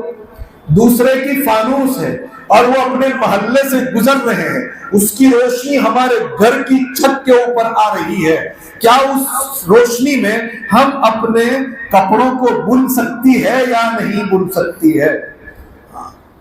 ڈائریکٹ بجلی کو استعمال کرنے والے ذرا سمجھئے اور سنیے. امام احمد ابن حنبل سے مسئلہ کون پوچھ رہا ہے؟ ایک قوم کی ایک بیٹی مسئلہ پوچھ رہی ہے. اللہ اکبر. اس وقت کی بیٹیوں کا اور عورتوں کا اور اس وقت کی کہا جائے کہ بہنوں کا دینی شعور کتنا بلند تھا. آپ دیکھیں دین کے تئیں مسائل پوچھنے کا ان کے اندر کتنا اچھا جذبہ تھا. اس وقت کے جوانوں نے اپنی قوم کی بہو بیٹیوں کا مزاج کیسا بنایا تھا، بڑا عجیب مزاج ہے. بشر حافی رحمت اللہ علیہ کی بیٹی نے امام احمد ابن حنبل رحمت اللہ علیہ سے مسئلہ پوچھا کہ اس کے فانوس کی روشنی میں ہم اپنے گھر کی چھت پر بیٹھ کر کے کیا کپڑا بن سکتی ہے کہ نہیں بن سکتی ہے. امام احمد ابن حنبل رحمت اللہ علیہ جلیل القدر امام اور محدث ہیں. وہ اوپر دیکھ کر کے پوچھتے ہیں پہلے اے بیٹی ذرا یہ تو بتا تم ہو کون؟ چونکہ مسئلہ بڑا عجیب پوچھا تھا. تم کون ہو ذرا یہ تو بتاؤ بیٹی. بیٹی کہتی ہے میں بشر حافی رحمت اللہ علیہ کی بہن. اللہ اکبر. امام احمد ابن حنبل رحمت اللہ علیہ بشر حافی رحمت اللہ علیہ کی بہن کا یہ جملہ جب سنا کہ وہ ان کی بہن ہے تو جواب دے رہے ہیں. اس وقت امام احمد ابن حنبل رحمت اللہ علیہ کی آنکھوں سے آنسو جاری ہے اور امام احمد ابن حنبل رحمت اللہ علیہ آنکھوں سے آنسو جاری فرما رہے ہیں اے میری بیٹی اور بشر حافی رحمت اللہ علیہ کی بہن، تمہارا گھرانہ وہ گھرانہ ہے کہ جس گھرانے کا تقوی اور پرہیزگاری کا عالم یہ ہے کہ اس گھرانے کی بہو اور بیٹیوں کے لیے یا اس گھرانے کی بہن کے لیے یہ بات بالکل درست اور جائز نہیں ہے کہ وہ کسی کی قندیل یا کسی کی فانوس کی روشنی میں اپنے گھر کے کپڑوں کو بن سکے. یہ تھے اس قوم کی بیٹیوں کا تقوی، یہ تھا اس قوم کی بیٹیوں کی پرہیزگاری جس کی بنیاد کے اوپر اس وقت کے مسلم سماج کو سر اونچا کر کے دیکھنا اور فخر حاصل کرنا یہ اس وقت کا ان کا حق تھا. آج اگر بیٹیوں میں تقوی، آج اگر بیٹیوں میں پرہیزگاری آ جائیں تو انہی بیٹیوں کے شکم سے اور انہی بیٹیوں کی گود سے وہ بچے جنم لیں گے کہ جو اس دنیا میں اپنا توتی اور کہا جائے کہ اس دنیا میں رہتے ہوئے اپنی قوم اور اپنے ملک اور اپنی ملت کا بھلا کر سکتی ہے اور سر بلند کر سکتی ہے. یہ ہے تقوی اور طہارت کی زندگی. اسی تقوی اور طہارت اور پرہیزگاری کو پانے کے لیے اور حاصل کرنے کے لیے اور اس کی دعا کرنے کے لیے شب برات اور اس جیسی راتیں مجھے اور آپ کو اللہ تبارک و تعالیٰ نے عطا فرمائی ہے. حضرت عائشہ صدیقہ رضی اللہ تعالیٰ عنہ کا وہ کلام آپ نے بار بار سنا ہوگا. فضائل اعمال میں جب اس رات کی فضیلت کو بیان کیا گیا وہاں پر بھی یہ روایت آپ نے سنی ہوگی. عائشہ صدیقہ رضی اللہ تعالیٰ عنہ فرماتی ہے کہ اللہ کے رسول صلی اللہ علیہ وسلم نے ارشاد فرمایا کہ جب لیلت شب برات ہوتی ہے یعنی 15ویں شعبان ہوتی ہے اس وقت اس رات اللہ تبارک و تعالی قبیلے بنو کلب کی بکریوں کے برابر انسانوں کی مغفرت فرماتے ہیں. کیا مطلب کیا ہے؟ اور کیا کبھی اس کے اوپر قبیلے بنو کلب کی بکریاں اور ان بکریوں کے اوپر جو بال ہے ان بالوں کے برابر انسانوں کی مغفرت فرماتے ہیں. اس کا مطلب یہ ہے کہ بکریوں پر بال کتنے ہیں اس کو گننے کون جائے. ایک ناممکن سی چیز ہے کہ بکریوں کے اوپر ایک بکری نہیں کئی بکریوں کا پورا ریور پورا گھول اس کے اوپر جتنے بال ہے اتنے بالوں کے بقدر دنیا میں انسانوں کی مغفرت کی جاتی ہے. آپ علیہ السلام کے فرمانے کا مطلب یہ ہے کہ انسانوں کی ایک بہت بڑی تعداد، کتنی بڑی تعداد کا بے شمار انسانوں کو اللہ تبارک و تعالی آج کی رات میں بخشش اور مغفرت کا سرٹیفکیٹ اور بخشش کا پروانہ عطا فرماتے ہیں۔ اللہ اکبر! یہ اللہ تبارک و تعالیٰ کی رحمت اور اللہ تبارک و تعالیٰ کی شان کریمی نہیں تو اور کیا چیز ہے؟ اسی کی شان کریمی اور اسی کی شان رحیمی کا یہ معاملہ ہے۔ میں نے حامیم بالکتاب المبین والی آیتیں پڑھی تھی، حامیم بالکتاب المبین سورہ دخان، ذرا اس پر بھی ایک بات میں بتاتا چلا، بہت کام کی بات ہے۔ سورہ دخان ہے، یہ کون سے پارے میں مولانا؟ 25ویں پارے میں، سورہ زخرف کے بعد والی بات، سورہ دخان۔ چھوٹی سی سورت ہے، کوئی بہت بڑی سورت نہیں ہے، ذرا دھیان سے سنو۔ آج کون سی رات ہے؟ جمعرات ہے، اور آئندہ کل جمعہ ہے۔ جمعہ کے دن میں یا جمعہ کی رات میں روایتوں میں آتا ہے، حضرت امامہ رضی اللہ تعالیٰ عنہ غالباً اس روایت کے راوی ہے کہ جس نے سورہ دخان کو جمعہ کی رات میں یا جمعہ کے دن میں، دو طرح کی روایتیں ہیں، دھیان سے سنیں، سورہ دخان کو جمعہ کی رات میں یا جمعہ کے دن میں پڑھا، اللہ تبارک و تعالی صبح ہونے سے پہلے اس انسان کے تمام گناہوں کو معاف فرما دیں گے۔ عجیب اتفاق ہے کہ آج ہم ایک شب برات کے اندر بیٹھے ہوئے ہیں، اور یہ شب جمعہ بھی ہے، تو آج کی رات کوئی پوچھے مجھ سے کہ شب برات ہے مولانا کیا عمل کر، تو یہاں کوئی عمل تو مقرر نہیں ہے۔ دعائیں کرو، کچھ نفلیں پڑھ لی جائے، قرآن کی تلاوت کر لی جائے، توبہ کر لی جائے، کچھ تسبیحات پڑھ لی جائے۔ تو آج کی رات میں ایک اتفاق ہے کہ انسان اگر کچھ نہ پڑھ سکے تو نہ پڑھے، اپنے گناہوں سے توبہ کرنے کے بعد کم سے کم بولو ایک مرتبہ سورہ دخان پڑھ لینی ہے۔ حامیم بالکتاب المبین، یہ جو آیتیں ہیں، اللہ تبارک و تعالی اس سورت شریفہ کو پڑھنے کی برکت سے انسان کے تمام گناہ معاف کر دیں گے۔ کتنا سستا سودا ہے، آپ بتائیں۔ ایک کرائم کرنے کے بعد اگر عدالت سے ضمانت لینی ہو، بیل لینی ہو، تو پتہ نہیں کتنے بیرسٹر اور وکیل کرنے پڑتے ہیں، اور کتنی مرتبہ عدالتوں کے چکر کاٹنے پڑتے ہیں، اور کتنے جتن کرنے پڑتے ہیں، تب جا کر کے صرف ایک ضمانت اور بیل ملتی ہے۔ گناہ سے بڑی کر دینا، باعزت بڑی کر دینا، اس کے لیے تو سالوں کیس اور مقدمے چلتے ہیں۔ ہائے رب کریم تیری کرم کا کیا پوچھنا، اے رب غفور تیری شان غفاریت کا کیا پوچھنا، اور تیری بخشش کا اور تیری بخشش کے بہانوں کا کیا پوچھنا۔ ایک بہانہ سورہ دخان اگر انسان پڑھ لیتا ہے، روایتوں سے ثابت ہے اللہ تبارک و تعالیٰ اس رات میں صبح ہونے سے پہلے اس کی مغفرت فرما دیتے ہیں۔ آخری بات میں کہہ کر کے اپنی بات کو ختم کر دوں گا۔ حضرت ابو ہریرہ رضی اللہ تعالیٰ عنہ روایت فرماتے ہیں، حضرت علی رضی اللہ تعالیٰ عنہ روایت فرماتے ہیں کہ اذا کان، کہ جب 15ویں شعبان ہوتی ہے اور 15ویں شعبان کی رات آ جائے تو اس رات میں تم عبادت کرو اور اس کے دن کا تم روزہ رکھو۔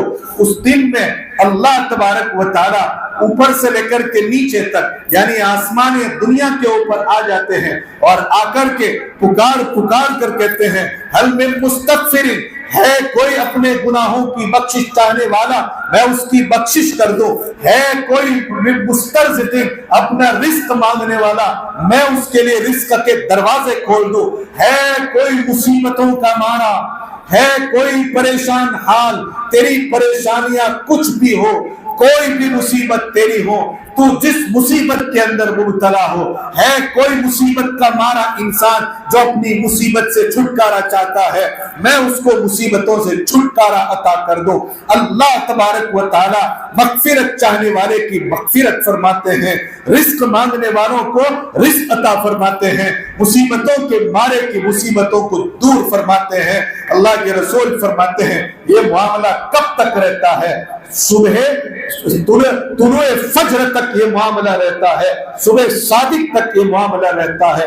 اتنا لمبا عرصہ عطا فرمایا اللہ تبارک و تعالیٰ نے کہ اگر کوئی انسان مغرب سے کسی کے پیچھے محنت کی جائے، کسی شرابی کے پیچھے کہ آ جا بھائی آ جا کسی کبابی کے پیچھے محنت کی جائے, کسی ڈرگسٹ کے پیچھے محنت کی جائے, کسی چغلخور کے پیچھے محنت کی جائے, کسی مشرک کے پیچھے محنت کی جائے, محنت کرتے کرتے کرتے کرتے صبح صادق کی وہ آخری گھڑی آ جائے اور یہ انسان خدا کے دربار میں آ کر کے یا اس جگہ پر کھڑے رہ کر کے کہہ دے اے اللہ ہر گناہ سے میں معافی چاہتا ہوں. پیارے آقا کے فرمان کی روشنی میں یہ بات کہی جا سکتی ہے. اس ایک گھڑی میں بھی اللہ تبارک و تعالی اس کے گناہوں کو بخش کر کے اس کو اپنی رحمت کی چادر میں لپیٹ لیا کرتا ہے. میرے مانگنے میں کمی ہے, خدا کی بخشش میں کوئی کمی نہیں ہے, اس کے عطایا میں کوئی کمی نہیں ہے. مانگو اللہ تبارک و تعالی ضرور بھی ضرور عطا فرمائیں گے. کیا مانگنے کے لیے آئے کہ نہیں آئے؟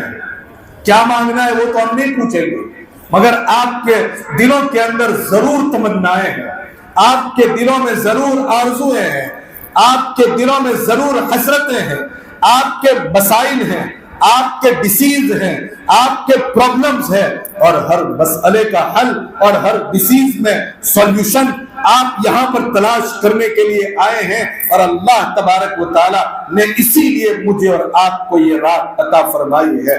پورے یقین کے ساتھ مانگے آؤ, پورے یقین کے ساتھ مانگے, اتنے یقین کے ساتھ مانگے, اتنے یقین کے ساتھ مانگے کہ میں مانگوں گا اور میرا پروردگار ضرور عطا کرے گا. ہے کہ نہیں؟ میں مانگوں گا اور میرا پروردگار ضرور عطا کرے گا. اور مانگنا بس اتنا ہی اللہ نے مجھے اور آپ کو مکلف بنایا ہے. اتنی تکلیف دی ہے کہ تم مانگو. کیا مانگ تو سکتے ہیں کہ نہیں مانگ سکتے؟ ہاتھ اٹھانے کی تو ہمارے اندر طاقت ہے کہ نہیں؟ زبان ہلانے کی تو طاقت ہے کہ نہیں ہے؟ ارے اتنی طاقت تو اللہ نے دی ہے. لا یکلف اللہ نفسا الا وسعها لها ما کسبت وعلیها ما اکتسبت. اس کے بعد ربنا لا تؤاخذنا ان نسینا او اخطأنا. میں مانگنا بتاتا ہوں, ربنا لا تؤاخذنا ان نسینا او اخطأنا. اے اللہ اگر بھول سے کوئی گناہ ہو جائے, اے اللہ اگر چوک سے کوئی گناہ ہو جائے, بھول سے گناہ ہو جائے, چوک سے ہو جائے, بشر انسان ہے, ہم جوان ہیں, جوانی کے جذبات میں کبھی بہہ جایا کرتے ہیں. اے اللہ ہم سے یہ خطائیں ہو جاتی ہے, ہم سے بھول ہو جاتی ہے. لا تؤاخذنا ان نسینا او اخطأنا. تو اس بھول پر, اس چوک پر, اس غلطی پر ہماری پکڑ مت کرنا. کتنی پیاری دعا سکھلائی ہے اللہ نے. ادھر بتایا پکڑوں گا اور ادھر بتایا کہ مانگ نہیں پکڑوں گا. ان بطش ربک لشدید. اللہ اکبر. آیت پر غور کرتے ہیں. انسان کو اگر دھڑکتا ہوا دل ہے تو اگر اس آیت کو پڑھے اور سنے اور اس کے ترجمے کو سمجھنے کی کوشش کرے تو راتوں کی نیند اڑ جاتی ہے. ان بطش ربک لشدید. تیرے پروردگار کی پکڑ بہت سخت ہے, بہت سخت ہے کہ نہیں؟ جیل میں ڈال دیا جائے, دیوار کود سکتا ہے آدمی اپنے آپ کے بچاؤ کے لیے. بیڑیاں پہنا دی جائے توڑ سکتا ہے آدمی. ہزاروں پولیس والوں کے بیچ میں سے آدمی بھاگ سکتا ہے, بھاگ سکتا ہے. واقعات ہیں ہمارے سامنے. لیکن رب کہہ رہا ان بطش ربک لشدید. اگر وہ پکڑنے کے اوپر آ جائے, بڑی سخت پکڑ ہے, دنیا کی کوئی طاقت اس کی پکڑ سے انسان کو آزاد نہیں کرا سکتی ہے.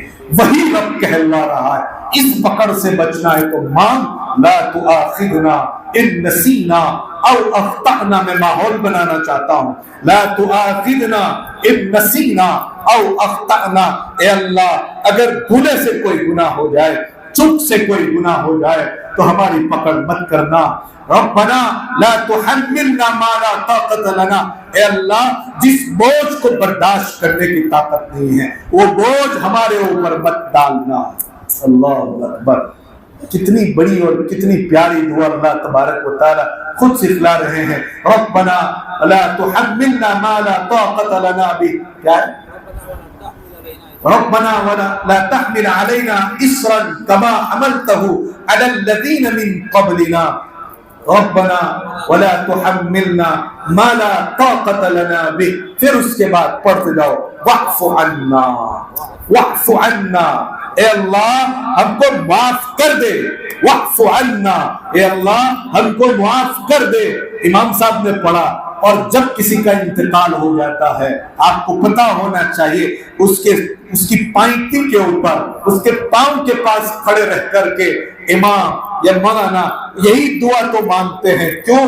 اس لیے کہ اس دعا میں یہی بات ہے، اے اللہ بیچارہ اب تو زیر زمین ہو چکا ہے، اب تو قبر کے حوالے ہو چکا ہے، ایک ایک سبحان اللہ کہنے کا محتاج ہو چکا ہے۔ وہ آیا تیرے پاس ڈھونڈ کر کے آیا ہے، اللہ اکبر، وہ آیا تیرے پاس چوک کر کے آیا ہے، اسے گناہ ہو چکے ہیں، اے اللہ وہ تو نہیں مان سکتا، لیکن میں اس کا امام ہوں، میں اس کی قوم کا فرد ہوں، ہم اس کے رشتہ دار ہیں۔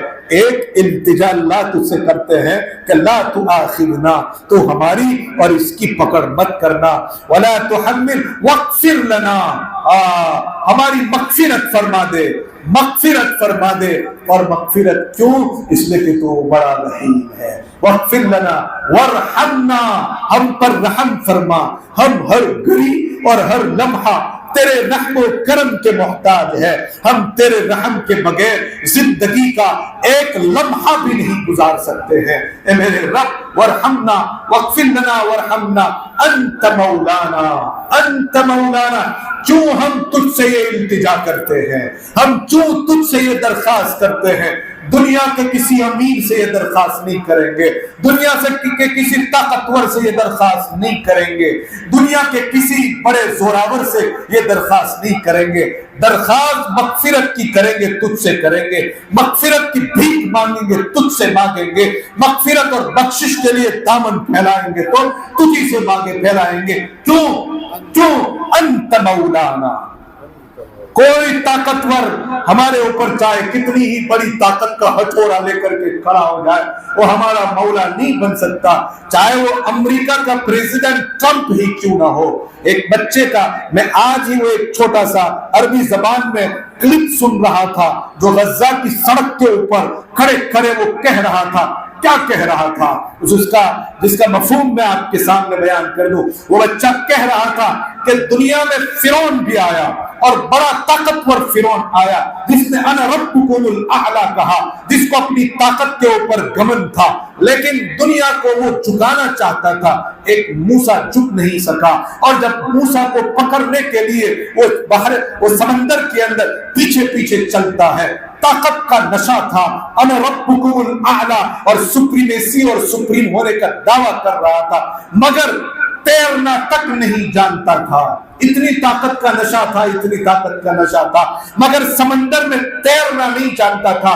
موسیٰ تو تیر کر نکل گئے، لیکن سمندر میں وہ غرق ہو گیا۔ اے ٹرمپ، تو دنیا کا مالک بننا چاہتا ہے، وہ چھوٹا سا بچہ لاشعوری کی زبان میں، جس کے پاس کوئی سینسیٹیوٹی بھی نہیں ہے، مگر کہہ رہا ہے کہ انت مولانا، تو کیسے ہمارا مولا ہو سکتا ہے، تو کیسے ہمارا بادشاہ ہو سکتا ہے؟ ہمارا بادشاہ صرف ایک بادشاہ ہے، جس کا ہم اقرار کر کے یہاں پر آئے ہیں۔ کون؟ واغفر لنا وارحمنا انت مولانا، تو ہی ہمارا مولا ہے، تو ہی ہمارا بادشاہ ہے، تو ہی ہمارا آقا ہے، تیرے علاوہ کوئی مولا نہیں، تیرے علاوہ کوئی آقا نہیں۔ فانصرنا علی القوم الکافرین، ہم قوم کافر سے اس وقت مغلوب ہے کہ نہیں مغلوب؟ اپنے حقوق کی جنگ لڑ رہے ہیں کہ نہیں لڑ رہے ہیں؟ آپ بتائیں مجھے۔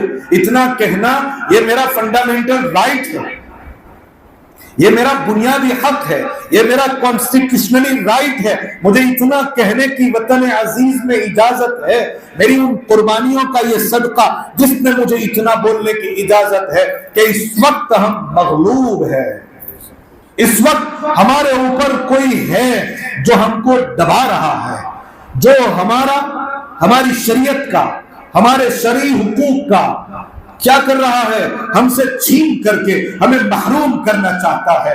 اس موقع پر زیادہ حق بنتا ہے کہ ہم اپنے پروردگار کے سامنے، دنیا کی عدالتوں میں اسباب کے درجے میں جائیں گے، دنیا کے انسانوں کے پاس اسباب کے درجے میں جائیں گے، مشیروں کے پاس اسباب کے درجے میں جائیں گے، مگر مسبب الاسباب کے دروازے کو کبھی نہیں چھوڑیں گے۔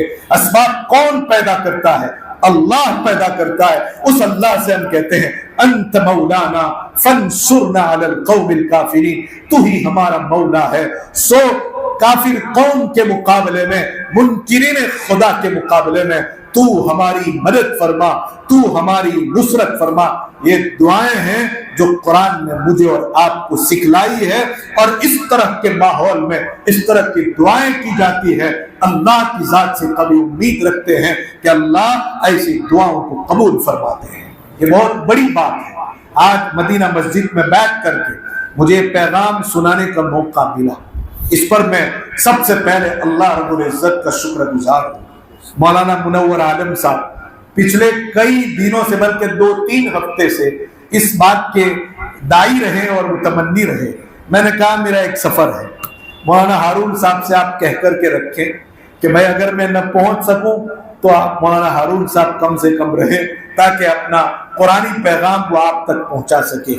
پتہ نہیں ان کی دعوت میں کیا خلوص تھا، محبت تھی ان کے اندر، ان کے قلب کے اندر جذبات تھی، قدر تھی۔ اللہ تبارک و تعالیٰ نے اسی قدر کے جذبات کی بنیاد کے اوپر، اسی محبت اور اسی خلوص کی بنیاد کے اوپر، میں دور تھا لیکن مجھے قریب کر دیا، اور آج مدینہ مسجد میں مجھے اپنا کچھ پیغام پہنچانے کا موقع ملا۔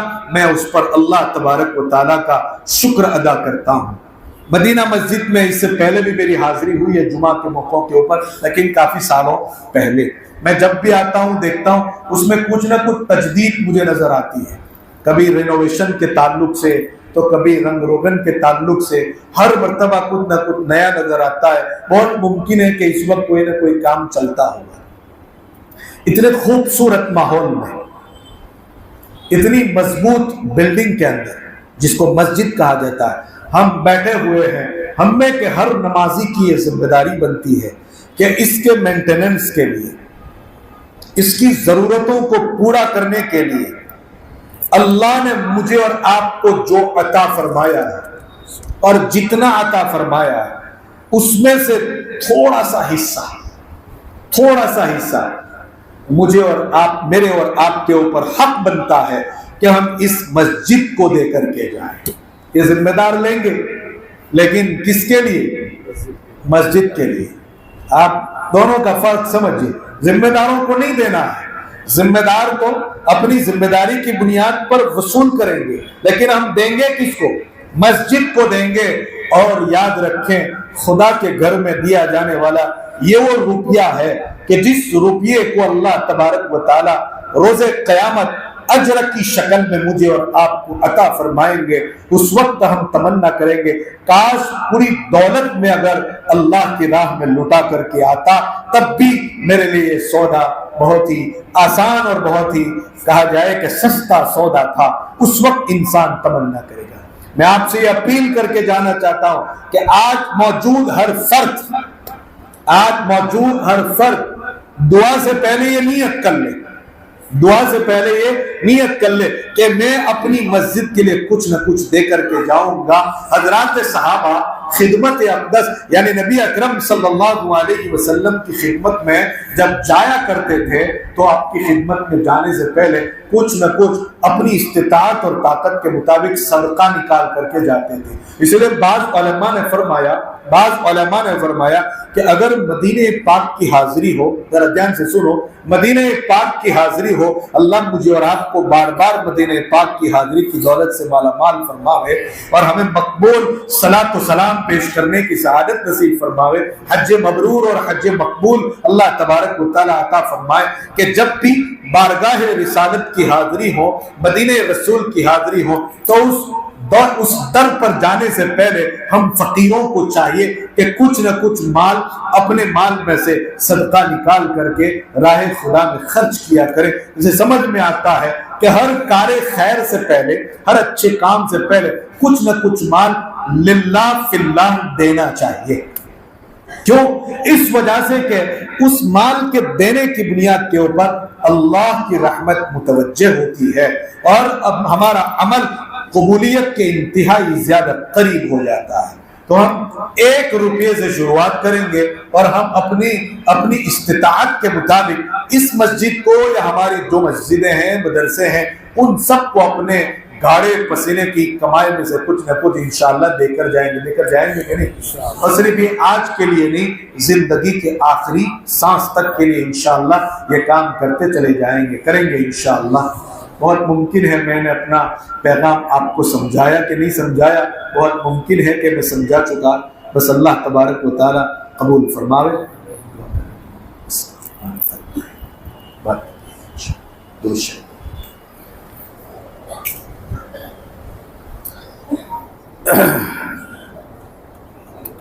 درود شریف پڑھ لیجیے بھائی. اللهم لك الحمد ولك الشكر وإليك يرجع الأمر كله. اللهم لك الحمد حمدا دائما مع دوامك ولك الحمد حمدا خالدا مع خلودك. اللهم لا نحصي ثناء عليك أنت كما أثنيت على نفسك.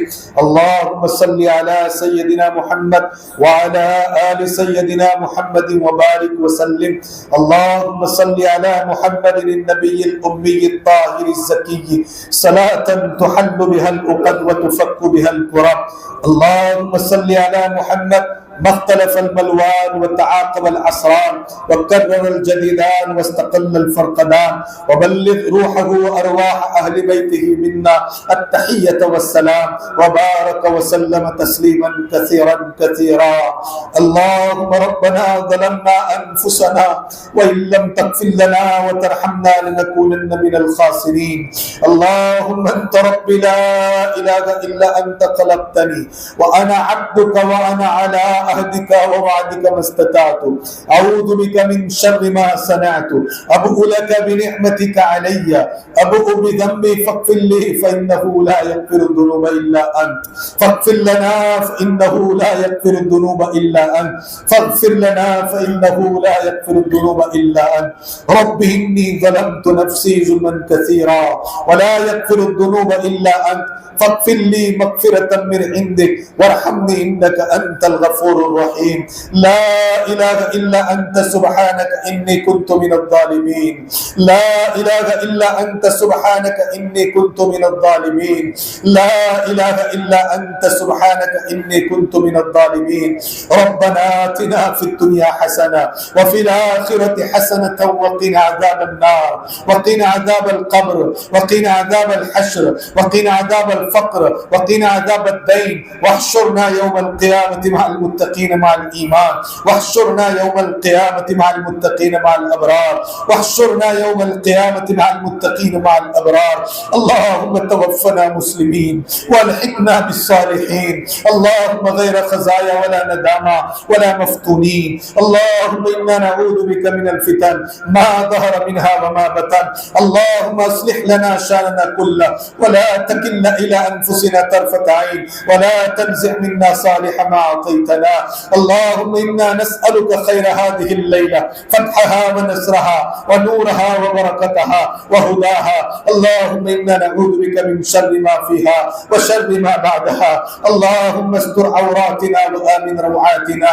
اللهم استر عوراتنا وآمن روعاتنا. اللهم استر عوراتنا وآمن روعاتنا. اللهم اكفنا بحلالك عن حرامك. اللهم اكفنا بحلالك عن حرامك. اللهم اكفنا بحلالك عن حرامك واغننا بفضلك عمن سواك. اللهم زدنا ولا تنقصنا واكرمنا ولا تهنا واعطنا ولا تحرمنا وآثرنا ولا تؤثر علينا وارضنا وارض عنا يا ارحم الراحمين يا اكرم الاكرمين يا ذا الجلال والاكرام يا غياث المستغيثين يا غياث المستغيثين يا مجيب يا مجيب يا مجيب يا مجيب یا مجیب دعوت المضطرین، یا مجیب دعوت المضطرین، یا رحمان الدنیا والآخرہ، یا رحمان الدنیا والآخرہ، یا فارج الہم و یا کاشف الغم، یا مجیب دعوت المضطرین، رحمان الدنیا والآخرہ، رحیمہما انت ترحمنی فرحمنی برحمت تغنینی بہا برحمت من سواک۔ اے اللہ ہم تیرے گنہگار بندے ہیں، اے اللہ ہم بہت گنہگار ہیں، اے اللہ ہم بہت گنہگار ہیں، اے اللہ ہم بہت بڑے پاپی ہیں، اے اللہ بہت بڑے مجرم ہیں، اے اللہ بہت بڑے مجرم ہیں، اے اللہ ہر طرح کے گناہ کر چکے ہیں، اے اللہ شیطان بھی شرما جائے، کریم پروردگار ایسے گناہ کر چکے ہیں، اے اللہ ہماری جلوتیں درست نہ رہی، ہماری خلوتیں بیکار ہو گئی، جلوتوں میں گناہ کیے، اے اللہ خلوتوں میں گناہ کیے، ظاہر میں کیے، باطن میں کیے، چھوٹے کیے اور بڑے گناہ کیے، اے اللہ تیرا رزق کھا کھا کر کے ہم نے گناہ کیے ہیں، اے اللہ تیرا رزق کھا کھا کر کے ہم نے گناہ کیے، اے کریم پروردگار اگر تو نے پکڑ کر لی، اے اللہ اگر تو نے پکڑ کر لی تو کہاں جائیں گے کریم پروردگار، کہاں جائیں گے کریم پروردگار؟ دنیا میں تو کوئی در نہیں رہا، دنیا میں کوئی در نہیں رہا، اس در پر جا کر کے اللہ ہم اپنے گناہوں کی بخشش مانگ سکے، اے اللہ تیرا ہی تو ایک در ہے، تیرا ہی تو ایک در ہے، یار تو نے ہی تو کہا ادعونی استجب لکم، تو نے کہا تجھ سے مانگنے والے اور تو کبھی محروم نہیں جایا کرتے ہیں، تو مانگنے والوں سے خوش ہوتا ہے، اے اللہ مانگے تو کیا مانگے، اے اللہ سب سے بڑی چیز مانگتے ہیں ہماری مغفرت فرما دے، اے اللہ یہ دنیا کی زندگی تو چند روزہ زندگی ہے، 60 70 80 90 100 سال کی زندگی ہے، اے اللہ ایک ابد الآباد زندگی ہے، ہمیشہ ہمیشہ کی زندگی ہے، کبھی ختم نہ ہونے والی زندگی ہے، اے اللہ اگر پکڑ لیے گئے تو کیا ہوگا، اے اللہ اگر پکڑ لیے گئے تو کیا ہوگا؟ کریم پروردگار اس پکڑ سے بڑا ڈر لگتا ہے، اے اللہ اس پکڑ سے بڑا ڈر لگتا ہے، اے اللہ کمزور ہے، کمزور ہے، اے اللہ بہت کمزور ہے، اے اللہ گندے ہیں لیکن آخر تیرے ہی تو بندے ہیں، اے اللہ گندے ہیں تیرے بندے ہیں، اے اللہ غلام مصطفیٰ ہیں، اے اللہ محمد رسول اللہ کی غلامی کا دم بھرتے ہیں، کریم پروردگار تیری ذات پر ایمان رکھتے ہیں، اعمال سے کمزور ہے، ایمان سے کمزور ہے، لیکن رشتہ ناتا تجھی سے چھوڑ کر کے رکھتا ہے، تجھی تو اپنا رب مانتے ہیں، تجھی کو اپنا پروردگار مانتے ہیں، اے اللہ اور تجھی سے بخشش کی امید رکھتے ہیں، رحم کی امید تجھی سے ہے، کرم کی امید تجھی سے ہے، اے اللہ ہم پر رحم فرما دے، اے اللہ کرم فرما دے، ربا مغفرت کے فیصلے فرما دے، اللہ تو پریشانیاں ختم کرنے والا رب ہے، اے اللہ پریشانیوں سے نجات تو ہی دے سکتا ہے، اے اللہ ہم نے کا ہر ایک اپنی اپنی پریشانیوں میں ڈوبا ہوا ہے، اپنی اپنی مصیبتوں میں ڈوبا ہوا ہے، اے اللہ دل کا دکھڑا سنائے تو کسے سنائے، ربا دل کا دکھڑا سنائے تو کسے سنائے، اے اللہ شوہر بیوی سے پریشان ہے، بیویاں شوہروں سے پریشان ہے، باپ بیٹے سے پریشان ہے، بیٹیوں سے پریشان ہے، تو بہت سی بیٹیاں اپنے بھائیوں سے پریشان ہیں، اے پروردگار بہت دکھی ہے، اے اللہ یہ دکھی تیرے در پر آئے ہیں، اس امید کے ساتھ آئے ہیں کہ اس رات میں تو دکھوں کا اور دردوں کا علاج کرتا ہے، اے اللہ بے سہاروں کا تو سہارا بنتا ہے، اے اللہ بخشش مانگنے والوں کی تو بخشش کرتا ہے،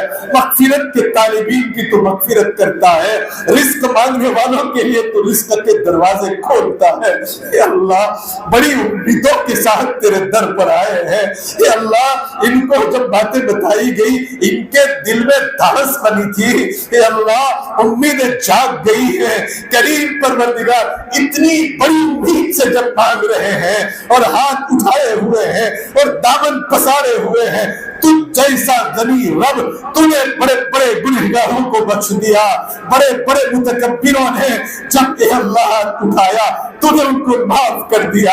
اے اللہ کمزوروں نے اے اللہ تجھ سے مانگا ہے، اے اللہ تو کیسے ہمیں محروم فرمائے گا؟ بہت امید سے ہاتھ پھیلائے ہیں، ہمارے معاملات تیرے پاس ہے، ہم امور تیرے قبضے قدرت میں ہے۔ آج کی رات میں تو اللہ فیصلے کرتا ہے، رزق کا فیصلہ کرتا ہے، عزت کا فیصلہ کرتا ہے، اولاد کا فیصلہ کرتا ہے، خوشیوں اور غمیوں کا فیصلہ کرتا ہے، اے اللہ عمروں کا فیصلہ کرتا ہے۔ کریم پروردگار ہم تجھ سے خیر مانگتے ہیں، اے اللہ بچے بچے کو خیر نصیب فرما دے، اے اللہ بہو بیٹیوں کو خیر نصیب فرما دے، جوانوں کو خیر نصیب فرما دے، بڑوں کو خیر نصیب فرما دے۔ اے اللہ بچے نہ سمجھ کر رو رہے ہیں اور بوڑھے اے اللہ امید باندھ کر رو رہے ہیں، تو جوان خوف کھا کر کے رو رہے ہیں۔ اے اللہ خوف کھانے والوں کا خوف بھی تجھے بہت پسند ہے کریم پروردگار، اور بوڑھے دھارس باندھ کر کے اے اللہ رو رہے ہو، تجھے بھی یہ چیز بھی بہت پسند ہے، تجھے جوانوں کا رونا بھی پسند، تجھے بڑوں کی اے اللہ بڑھاپے اور ان کے بالوں کی سفیدی پر بہت ترس آتا ہے۔ اے اللہ حفاظ روز قیامت 10 افراد کی شفاعت جب کرتے ہیں تو دنیا میں اللہ وہ حفاظ اگر مجمع میں بیٹھے ہو تو اللہ ان حفاظ پر تجھے ترس آتا ہے۔ اور ہماں ایک کریم پروردگار تو جو تیرا ایک منفرد گروہ ہے تجھے ان کے اوپر ترس آتا ہے۔ یہاں جوان بھی ہیں، یہاں بڑھے بھی ہیں، یہاں بچے بھی ہیں، حفاظ بھی ہیں، علماء بھی ہیں، اور یہ اللہ وہ دنیا بھر کی ستائی ہوئی مائیں اور بہنیں بھی اپنے گھروں پر بیٹھ کر کے یہ اللہ امید باندھ کر کے بیٹھی ہے۔ اے اللہ تجھے تیری شان کریمی کا واسطہ، تجھے تیری شان کریمی کا واسطہ، تجھے تیری شان کریمی کا واسطہ۔ اے اللہ دنیا کے امیر کے دروازے پر جاتے ہیں، اتنا گر گراتے ہیں وہ بھی پسیج جاتا ہے کریم پروردگار۔ اگر آج تو نے کرم نہیں فرمایا تو پھر کب ہم پر کرم ہوگا؟ کون ہم پر کرم کرے گا؟ تو کرم نہیں کرے گا تو اے اللہ ہم پر کرم فرما دے، رحم فرما دے، رحم فرما دے۔ اے اللہ بیمار بھی ہے جو شفا مانگتے ہیں، پریشان حال بھی ہے جو اپنا حل تلاش کر رہے ہیں، مقروضین بھی ہیں جو قرضوں کی ادائیگی کے لیے اللہ دعاؤں کی درخواست کرتے ہیں۔ اللہ یہاں پہ گھر بیٹھے ہوئے ہیں، انہیں گھر نصیب فرما۔ اے اللہ بے اولاد ہیں، انہیں اولاد نصیب فرما۔ جو اے اللہ جن کو تو نے اولاد دے رکھی ہے ان کی اولاد کو تو اپنا مطیع اور فرما بردار بنا کر ماں باپ کا مطیع اور فرما بردار بنا دے۔ اے اللہ اولاد نرینہ کے متمنی کو اولاد نرینہ نصیب فرما دے۔ اے کریم پروردگار ہماری اولاد ہماری زندگی کا بڑا قیمتی سرمایہ ہے، ربا تو اپنی شان ربوبیت سے ان کی تربیت فرما دے، اپنی شان ربوبیت سے ان کی تربیت فرما دے۔ اے اللہ ہماری اولاد کو نیکوں کی صحبت نصیب فرما، نیکوں کی صحبت سے اے اللہ ان کی صحبتوں کے اثرات ان پر منتقل فرما۔ اے اللہ بری صحبتوں سے ان کی حفاظت فرما، بری صحبتوں کے برے اثرات سے ان کی حفاظت فرما۔ اے اللہ ہماری اولاد کے بعد میں تربیت کا جو رول ہے وہ ہم ادا کرنے ایسی توفیق نصیب فرما، لیکن سب سے بڑا مربی تو ہے، ہماری اولاد کی تربیت فرما دے۔ اے اللہ مجمع بڑی امیدوں کے ساتھ آیا، بڑے غور سے سنا اور بڑی امید کے ساتھ اس وقت ہاتھ پھیلا کر کے بیٹھا ہوا ہے۔ اے اللہ ہر ایک کو ان کی تمناؤں سے زیادہ عطا فرما دے، آرزوؤں سے بھی زیادہ عطا فرما دے۔ اے اللہ ہمارے کچھ معاملات تیرے حوالے ہیں، کریم پروردگار ہمیں تو ان معاملات میں اے اللہ محروم اور مایوس نہ فرمانا، محروم اور مایوس نہ فرمانا، محروم اور مایوس نہ فرمانا۔ اے اللہ ملک میں مسلمانوں کا مستقبل روشن بنا دیجیے۔ اے اللہ مغلوبیت کو ختم فرما کر پھر دوبارہ غلبہ نصیب فرما، عزت کی زندگی اور عزت کی موت نصیب فرما، عزت کی روٹی نصیب فرما۔ کریم پروردگار مقدمات میں پھنسے ہوئے لوگوں کو اللہ تو ان کی رہائی کے غیب سے شکلیں اور صورتیں پیدا فرما۔ اے اللہ وہ فلسطین کے مسلمان جب اپنے گھروں کو لوٹے ہیں 90% گھر تباہ و برباد ہو چکے ہیں، کریم پروردگار کچھ بچے اس امید پر اپنے گھروں پر واپس لوٹے تھے کہ ابی ابا اور اماں سے جا کر کے ملیں گے، لیکن نہ وہاں پر گھر موجود پایا، نہ ابا کو موجود پایا، نہ اماں کو موجود پایا۔ روئے زمین پر یتیموں کی اتنی بڑی تعداد یہ اللہ تاریخ میں شاید پہلی مرتبہ نوٹ کی ہوگی۔ کریم پروردگار وہ کیسا منظر ہوگا کہ وہ جوان بیٹیاں اس امید پر اپنے گھر لوٹی تھی کہ میرے باپ موجود ہو گئے، میرے بھیا موجود ہوں گے، لیکن یہاں پر نہ باپ ہے نہ بھیا ہے۔ کریم پروردگار وہ سہاگ واپس لوٹے تھے جو سہاگن واپس لوٹی تھی اپنے سہاگ کی امید کے اوپر، لیکن اے اللہ ظالموں نے ظلم کی انتہا کرتے ہوئے جوان بیٹے چھین لیے، جوان اے اللہ بیویوں سے جوان شوہر چھین لیے۔ کریم پروردگار وہ نرے بچوں سے باپ کے سہارے چھین لیے۔ کریم پروردگار آسمان ان پر رو رہا ہے، یہ اللہ آسمان ان پر رو رہا ہے۔ کریم پروردگار دیر سال سے زائد عرصہ ظالموں کا ظلم تو برداشت کیا، لیکن لا الہ الا اللہ محمد رسول اللہ سے اللہ کوئی سنا ان کو پروائز نہیں کیا۔ کریم پروردگار کیا ایمان تو نے ان کو عطا فرمایا، کیا ایمان تو نے ان کو عطا فرمایا۔ اے اللہ ظالموں کے ٹینکوں کے سامنے کھڑے ہو گئے، ان کی توپوں کے سامنے کھڑے ہو گئے، گھر کی تباہی اور بربادی کو گوارا کر لیا، لیکن اپنے ایمان سے سودا نہیں کیا۔ اللہ کتنی عظیم قربانیاں ان شہیدوں نے پیش کی۔ کریم پروردگار ایک ایک قبر میں 10 اور 20 کو اللہ دفنا دیا گیا۔ کریم پروردگار کوئی رونے والا ان پر نہیں تھا، کچھ تیری نگرانی میں ہوا۔ اللہ ان کے حال پر رحم فرما، ان شہیدوں کی شہادت کو قبول فرما، ان یتیموں کا تو کفیل ہو جا، ان بیواؤں کی تو دستگیری فرما، ان کو مزید عزم اور استقلال نصیب فرما، ان کے تباہ شدہ مکانات کی اے اللہ تعمیر نو کے غیر سے انتظامات فرما۔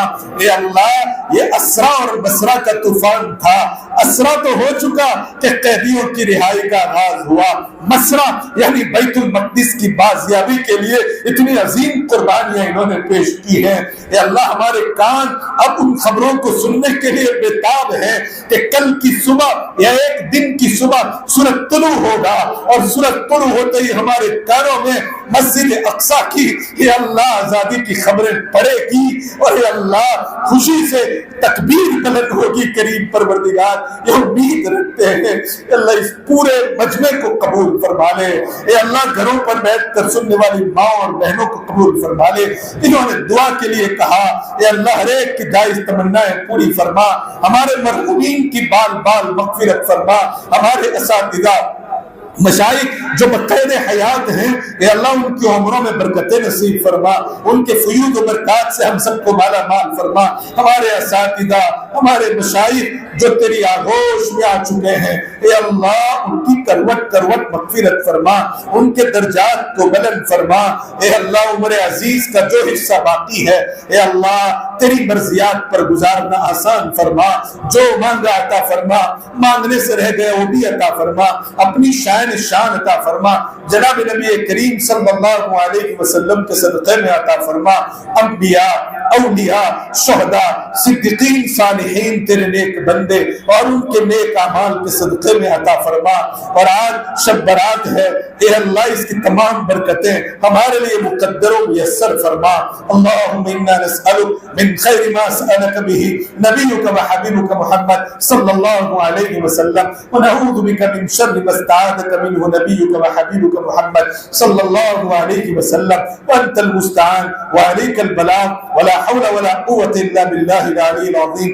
سبحان ربک رب العزة عما یصفون وسلام علی المرسلین والحمد للہ رب العالمین برحمتک یا ارحم الراحمین۔ السلام علیکم ورحمۃ اللہ وبرکاتہ۔